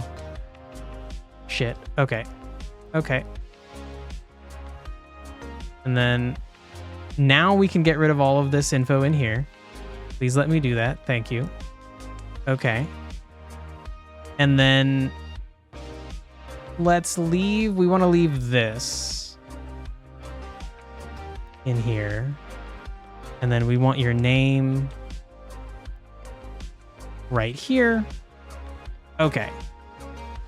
Actually, no, it should be like this. The major deity is Tianran, who is nature and wind. And then we're going to have a minor deity who's got a name. And they are water and wind. And then we can just scooch this down. Scooch this over here. All right. Great. Oh my God, an Elden Ring reference. In my chat, Team Worm, no way. Is there a god of death? Not currently. There will probably be one. I don't know if we're gonna create one in this cycle. I think I'm gonna need to think about some other concepts that don't fit nicely into, where is it? Into the elemental system. The god of corrosion might end up being the god of death. Okay, there is a tiny feather somewhere either on my nose or on the microphone. I don't see it now. All right. Okay, seems fine. There was something blocking my vision. Anyway, yeah, I think the god of corrosion might end up being the closest thing to a god of death. And you could argue that an aspect of the god of nature is certainly death. Is there a better way to format this to fit on here? We need a spot for another god, which I do think I should just do that and not clutter this area after we choose a name. Or do we choose the name last? I feel like that was kind of cool choosing the name for this god last. I think that was a cool idea. You need to hop on your PS3 and play Little Big Planet. I have played the first two. They were fun. I feel like they didn't they didn't quite nail it the way that like Mario Maker nailed it. I don't know. I think Mario Maker leaned on Mario as a franchise more, and Little Big Planet didn't have that. But there were some really cool levels that people made that I played.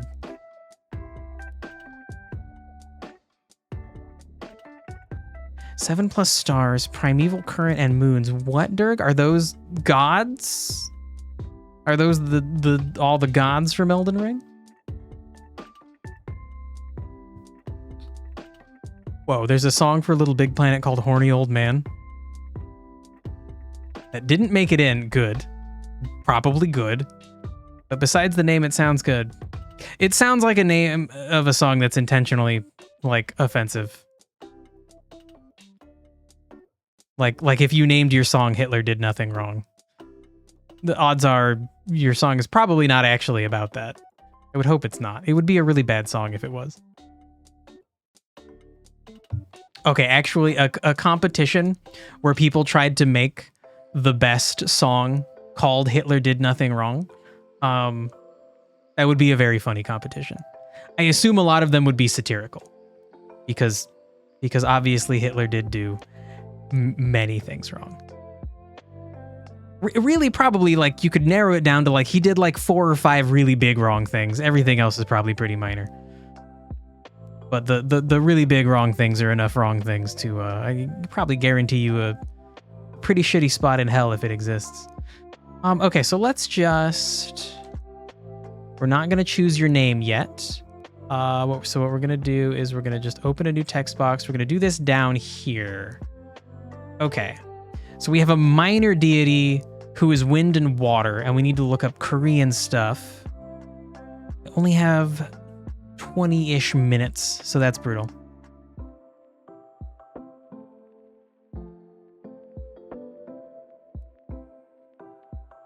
There's 7 outer gods in Elden Ring. The current primeval god. I love primeval sound is such a cool term. And the stars as a source of glintstone. Moons are somehow different from the stars, though. Wait, but are those gods, though? Are the stars gods? Little Big Planet Karting was a good karting game. I didn't even... What the fuck? I didn't even know they did that. Shit. One of my favorite things about Little Big Planet is that Stephen Fry did a lot of the like narration stuff, like the tutorials and shit. And like, he's just awesome. He seems like a, he's funny. He's a comedian. He's genuinely funny. And he's a gay guy who is just going out trying to make people realize it's okay to not hate gay people. You don't need to be hating gay people. He does a lot of good, like, supportive outreach stuff. It's very cool. Okay, so we don't have a lot of time, but we're not gonna look at Hollow Knight stuff. We need to look at, like, Korean gods. Like, what is, not Korea gods, Korean gods. Cool, Korean mythology. That was kind of what I was gonna go with. You know what? Actually, yeah. Let's go back. Oh my god. And just search that and see if we get a nice little website. 90-day Korean? Is that like how to learn Korean culture in 90 days? That sounds cool. Let's give that a try. The primeval current is like a current as a stream. Oh, okay. Well, if you're listing gods, that's confusing. Stars control destiny. Are those gods? No, I think what makes a god is power beyond what a mortal has, but also still some level of sentience, some level of, like, it exists. Maybe it doesn't have the same sad mortal existence as a human. But it might still be killable. Maybe not. I think in the sense of capital G God, like Yahweh, Allah, those kinds of gods, generally not killable. That, not fun for a story. Pretending to be not killable, very fun for a story. But yeah, I wouldn't consider the stars are sentient. The Elden Beast is a star. Okay. Now I thought he was just like a meteor that crashed down. But yeah, if all of any star that is like alive and is like, what am I doing today? What am I doing to further the safety of my life to exist longer? Maybe they don't eat, but if they want to, like, I don't know, maybe they want to, like, control planets. They want to do something like to guarantee that they will survive longer. Like they have to have some kind of agency, right? Even if that agency is like H.P. Lovecraft, like the eldritch beasts, like Cthulhu. His idea is like they're scary because you can't understand what they want. You have no idea what Cthulhu's after.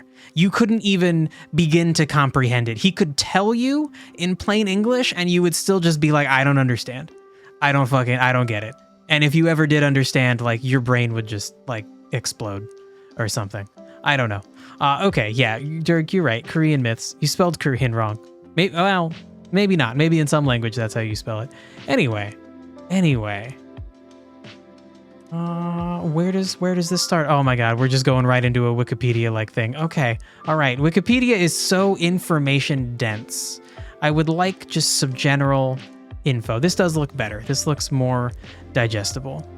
Korean mythology or myths are folk tales or legends from different areas of North Korea and South Korea that have become part of the Korean culture. A combination of local myths and influences. Uh-oh. No, I think we're out because that's the same statement twice. It's a combination of local myths and influence from religions like Korean shamanism, Buddhism, Taoism, and Confucianism. Nope. Okay. Nope. Sorry, 90 Day Korean. I don't know if like an AI wrote you or if just a careless person wrote you, but I'm out. All right, let's give Wikipedia a chance. Also interesting that Korean folklore and Korean mythology are different pages. I'm going to open them both and look at them. Okay, mythology is the group of myths told by historical and modern Koreans. Sure. What is Korean folklore? The stories and practices that are considered part of Korean folklore go back several thousand years. I still feel like they're kind of the same thing? God, but maybe, I guess not.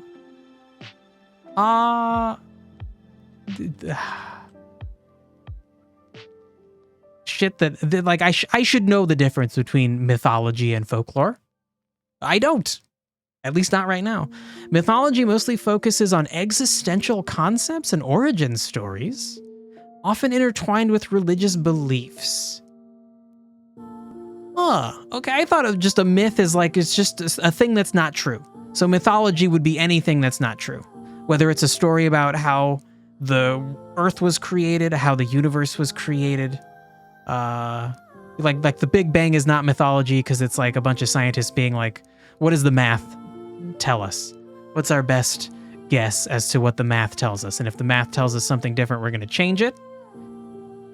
But this is saying that like folklore is just going to be like made up concepts, but they don't necessarily focus on existential concepts and origin stories. So like mythology is going to be about like how the sun god did a thing and then the earth came into existence. And then folklore is going to be like, oh, there's like a weird lady that lives in the swamp and she has like 6 heads and she eats children. But that has nothing to do with the like creation or of things. Okay, so then we want mythology. Folklore is going to be a cool place to visit. Okay, hold on. I'm going to make a note. Folklore is where we want to get our ideas for creatures from. Visit folklore wiki pages for symbiote ideas. So yeah, definitely like we'll come back to the Korean folklore page when we're looking very soon, probably next stream, to fill out this area with symbiotes. I think makes sense. Folklore is a form of knowledge refined by people. Usually told one. You mean like usually like told by other people? Folklore might be a body of popular myths or beliefs relating to a particular place, activity, group, or people. Example, Hollywood folklore. Sure. Yeah, and I guess folklore would probably include mythology. But mythology is a very specific thing. It's focused on like how a culture explains the origin of things. Which is that's fucking cool. Okay, so let's try to find at least, I guess, some background information, right? Like it was cool to know about the like Japanese Shinto beliefs and how they inspired their understanding of the world. Everything is a god. There's 10 million kami or whatever. bardic knowledge is a concept of folklore. Yeah, sure. Like the idea of like spreading stories and information. It's cool the way D&D makes them a magic class. That's fucking fun. It's such a fun idea. It's very silly to imagine somebody playing like a song and then all of a sudden I can lift a rock I couldn't lift a second ago. But boy, it's fun. Oh my god. Okay, so so on the right, I have OBS, which shows me like an instant preview of what I'm doing. And it's a pretty good accurate representation of how my stream looks. If OBS looks glitchy and chunky and bad, then the stream probably looks chunky and bad. But then like over on the left, I have chat and then like redeems, resubs, things like that. And then also a preview of the stream, which comes from Twitch servers. And holy shit, the delay is so bad. I just drank water. Oh my god. Okay, wait. I'm gonna do this again. Okay, I drank water now. I apologize. This is stupid and boring, but I'm timing my delay. Oh my god, it's so long. I haven't had the water yet, which probably means you guys haven't seen me drink water yet. Maybe not. Maybe because I've had this window open for a long time, the delay is really bad. Come on, bro. Come on, Steph. Drink the water. Drink the water. Nope, you're still. Oh my god, it's been over 10 seconds. Holy shit. We're going on 20. Okay, all right, I give up. It's an insane delay. Okay, fuck. Back to things that actually matter. Okay. So Korean shamanism is cool. I think that's like similar, the like Shinto beliefs for Japan seemed shamanic. It seems like everybody at some point had shamanic beliefs. Like if you're tied closely to the land, that just seems like how your beliefs form. Your beliefs intertwine with the land. You're sorry? Me too. Me too. I wish the internet worked good. You did already see me drink water. Yeah, I hadn't seen the second water drink in the preview when I gave up. That preview is shit, yeah. Well, that was... I talked to you about it when I was streaming Elden Ring. I thought the Twitch preview was a more accurate representation of what you guys would be seeing. But when I was playing Elden Ring, it looked terrible. Oh, Team Wormers hit test.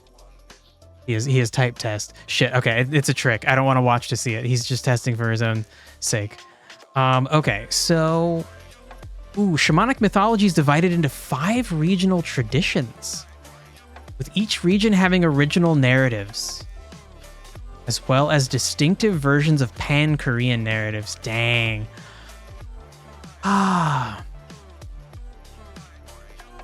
This is so interesting. I feel like at some point I would like to make a game in this same universe. Like maybe one of the sequels will be all focused on a single culture. That's fucking like 5 different regional traditions. Like there's got to be so much cool shit in there that I could make a cool fucking game out of.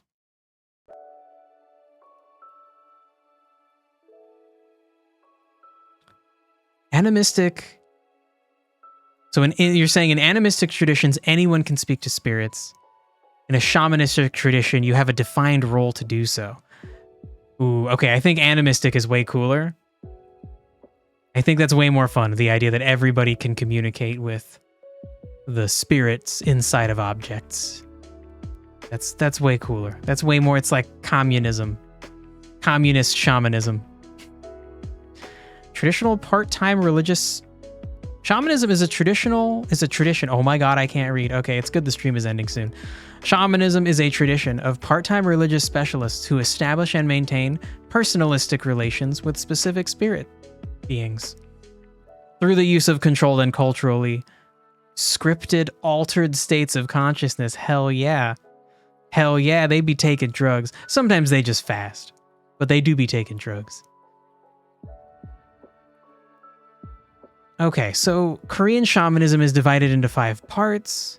The mythological tradition of southern Jeju Island? Cool. South Korea's largest island. It's 1.83% of the total area of the country. That's pretty big for an island. Subs for better Twitch previews. God. No. Damn. Oh my god. Crazy Pants, thank you. Thank you for being a 16-monther. I appreciate you. I don't appreciate Brian, and I'm sorry you don't get better better Twitch connection for subbing. It'd be cool if you did. They don't have to take drugs. I know, that's what I said. I said they could just fast. They could just meditate. Sure, yeah, sensory deprivation, sure. But like, come on. A bunch of them take drugs. I know, because I love drugs.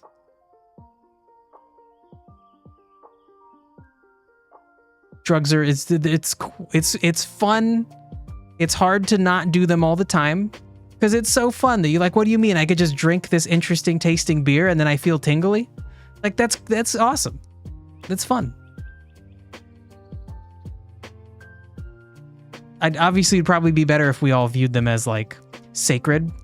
It'd be really fun to like get together like once a year and drink a beer and appreciate the tingly buzzy feelings, but like connect it to like a spirit. Whereas instead it's just like a dumb thing that people do all the time.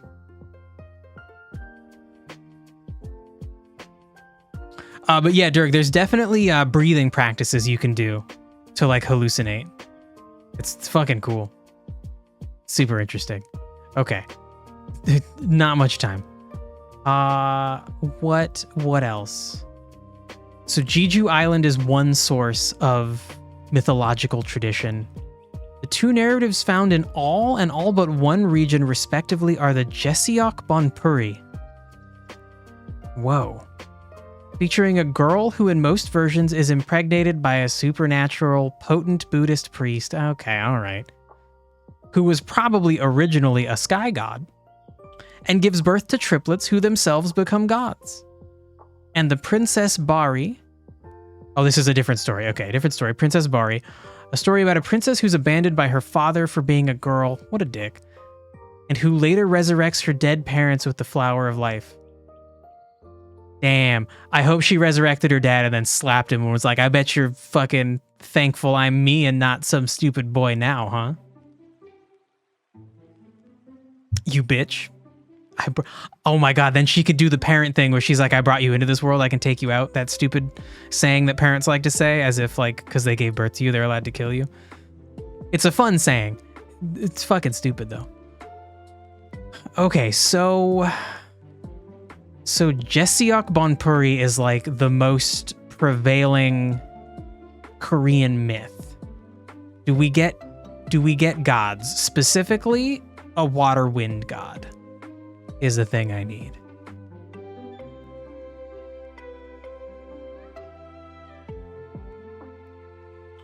Whoa, the idea of witch flight being a hallucination is cool. I definitely, one of the times that I've taken LSD, it definitely took too much, and it definitely felt like I was flying at times. It was a pretty crazy feeling. I don't recommend doing that. It was too stimulating. Okay, so this is like I don't want to say that this is boring, but like I need gods. I need fucking gods doing stuff. Maybe Korea just doesn't have like individual specified gods. Oh, this poor lady. What is your outfit? It's so weird. The top looks okay. I mean, especially considering this is probably an 18th century picture. They didn't do perspective so good sometimes. What is the pant skirt situation? Not into it. Seems inconvenient. I guess a lot of women's fashion in olden times is very like inconvenient. Localized mainland narratives. Okay, hold on. This might just be, I might just not be able to do this. How about give me like the Korean god of water? Is that a thing? Oh, we get like a cute little Korean romance story. He's pretty cute. She's pretty cute. a bride is always female, right? So he's the water god. Okay, all right. You could have an uglier god as a husband, I guess. Okay. We get a Wikipedia result. It's pretty convenient. No. That okay, the experience of looking for a Japanese god that I could kind of graft into my world worked perfectly. Actually, it worked like 90% perfectly. Okay, so like, but this is harder. They're making me work for it.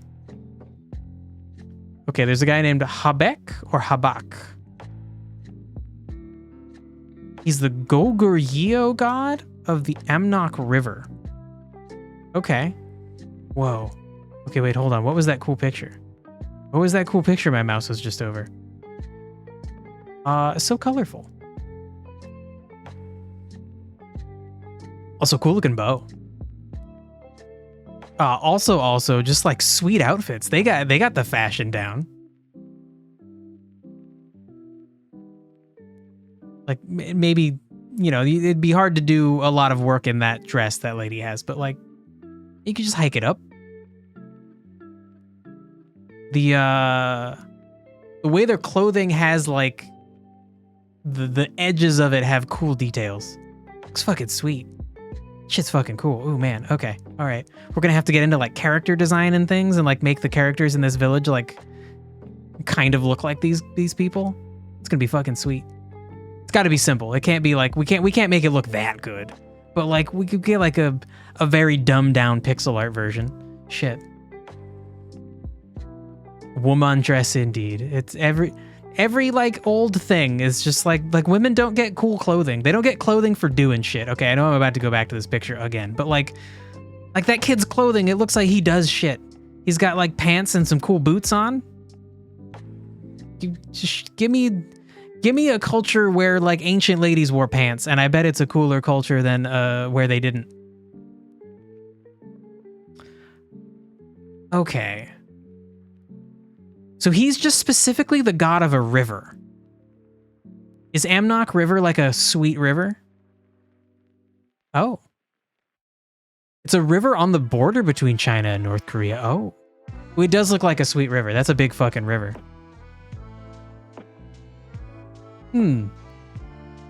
Okay. And then that would be on the border between North Korea and China? Yeah. Okay. God, I wonder how China feels about dealing with North Korea. Probably feel like they just have their hands full dealing with the craziness all the time. Okay, I don't know. Maybe Habak is the person we go with. Sure, who's the god of water in Korean mythology?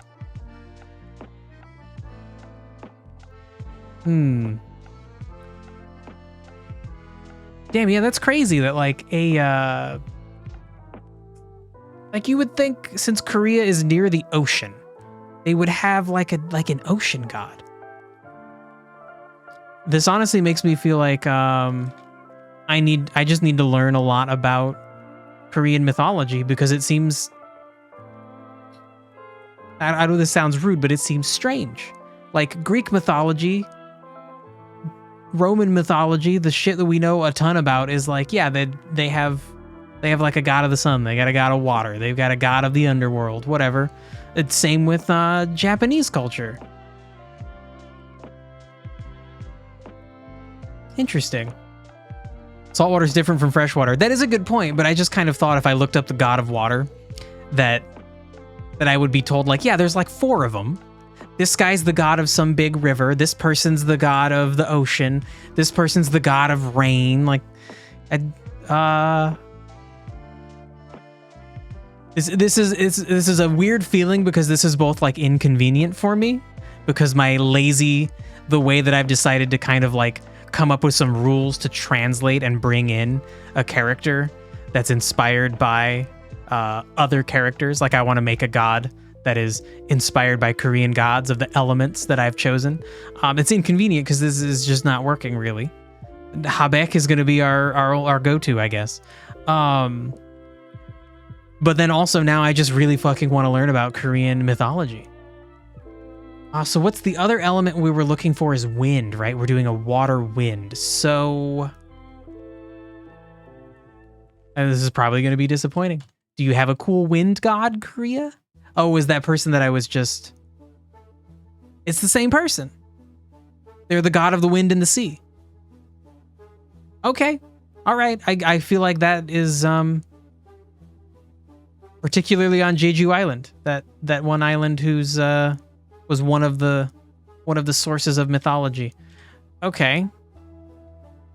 Now, do you do cool stuff, or are you just like a person? Are you like a fish lady? You know, you're just like a regular person. Okay.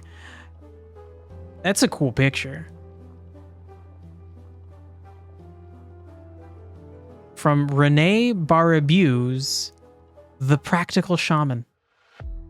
That seems like a fun book to read. Okay. It's interesting how just how like visually pervasive is how visually pervasive like Greek and Roman gods are. And then other cultures, like Korean culture, is a huge thing. It's so important to the world. And there's like not that many pictures of this lady. Because I guess that this is just like not that important. Their visual representation of these gods is not that important. Like they're smaller. The gods is a small thing. Hey, I don't know.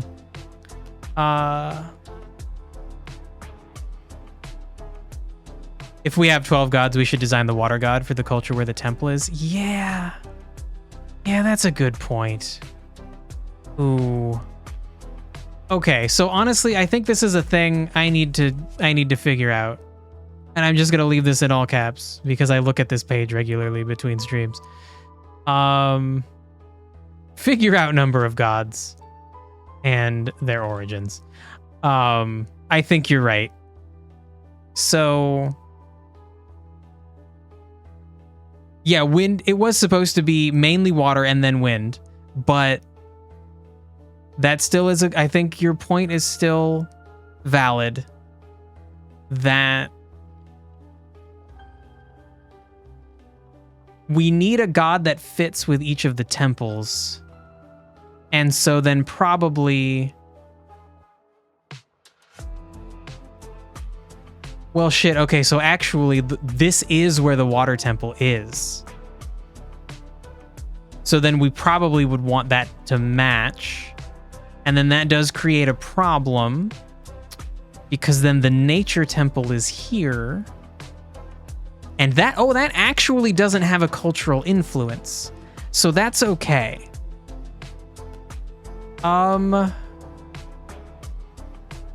Okay. Ooh. Ooh. And it's a brutal coastline. Yeah, that is, just like Japan. Oh my god. All right. Okay. Yeah. I don't actually know how Japan's coastline is. Oh my god. Greg is being adorable. I need a picture of her. One moment. Put it on the Discord. Greg, look at me. Oh, dang it. You ruined it. You ruined it, girl. She had her tongue sticking way out, and then she yawned the moment I went to take a picture of her. Okay, so I think this would be a good place to stop. We got one god figured out.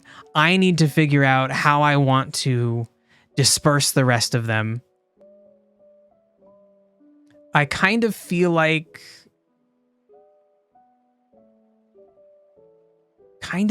we want... Like, we always want a god connected to culture, right? So...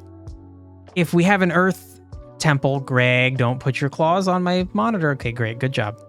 If we have an earth temple in an area with no towns, then that means there's no like current cultural influence. So then I think we need to look elsewhere for where we would find this earth deity's culture. And I want to make sure I do that in a good way. So I think we might go with one god per town, but then I've got to figure out how to disperse that well. So I think we're going to be done here for now. And then by next week I'll have figured this out, and then we'll move forward with making the next gods. Then we can figure out the backstory for the gods and how they interact, or we just keep going with Region 0 and designing it. But this is a difficult situation because I feel like Region 0 is going to be the thing that I get functioning to like sell the game. And I need to have hints of a deep and wide backstory. And so then I feel like I can't do that unless I've designed the other gods. So I'll think about that too. Shit. Region first or gods? We might do gods. I don't know. I don't fucking know. I'll think on it. Shit. Okay, so we're done for today. Apologies that I was a little bit late. I will probably be potentially up to 20 minutes late to the Thursday streams because of physical therapy. And I have to do physical therapy for, oh god, it's only like 20 sessions. So it's gonna be like 10 weeks of this bullshit. We're 2 weeks in. It's good. I need it. Beneficial. I will not be back tomorrow because tomorrow's my birthday and I will be just fucking around doing other shit. Crazy Pants and I are gonna go hiking somewhere. It sounds really cool. I'm making it sound not really cool, but it sounds very cool.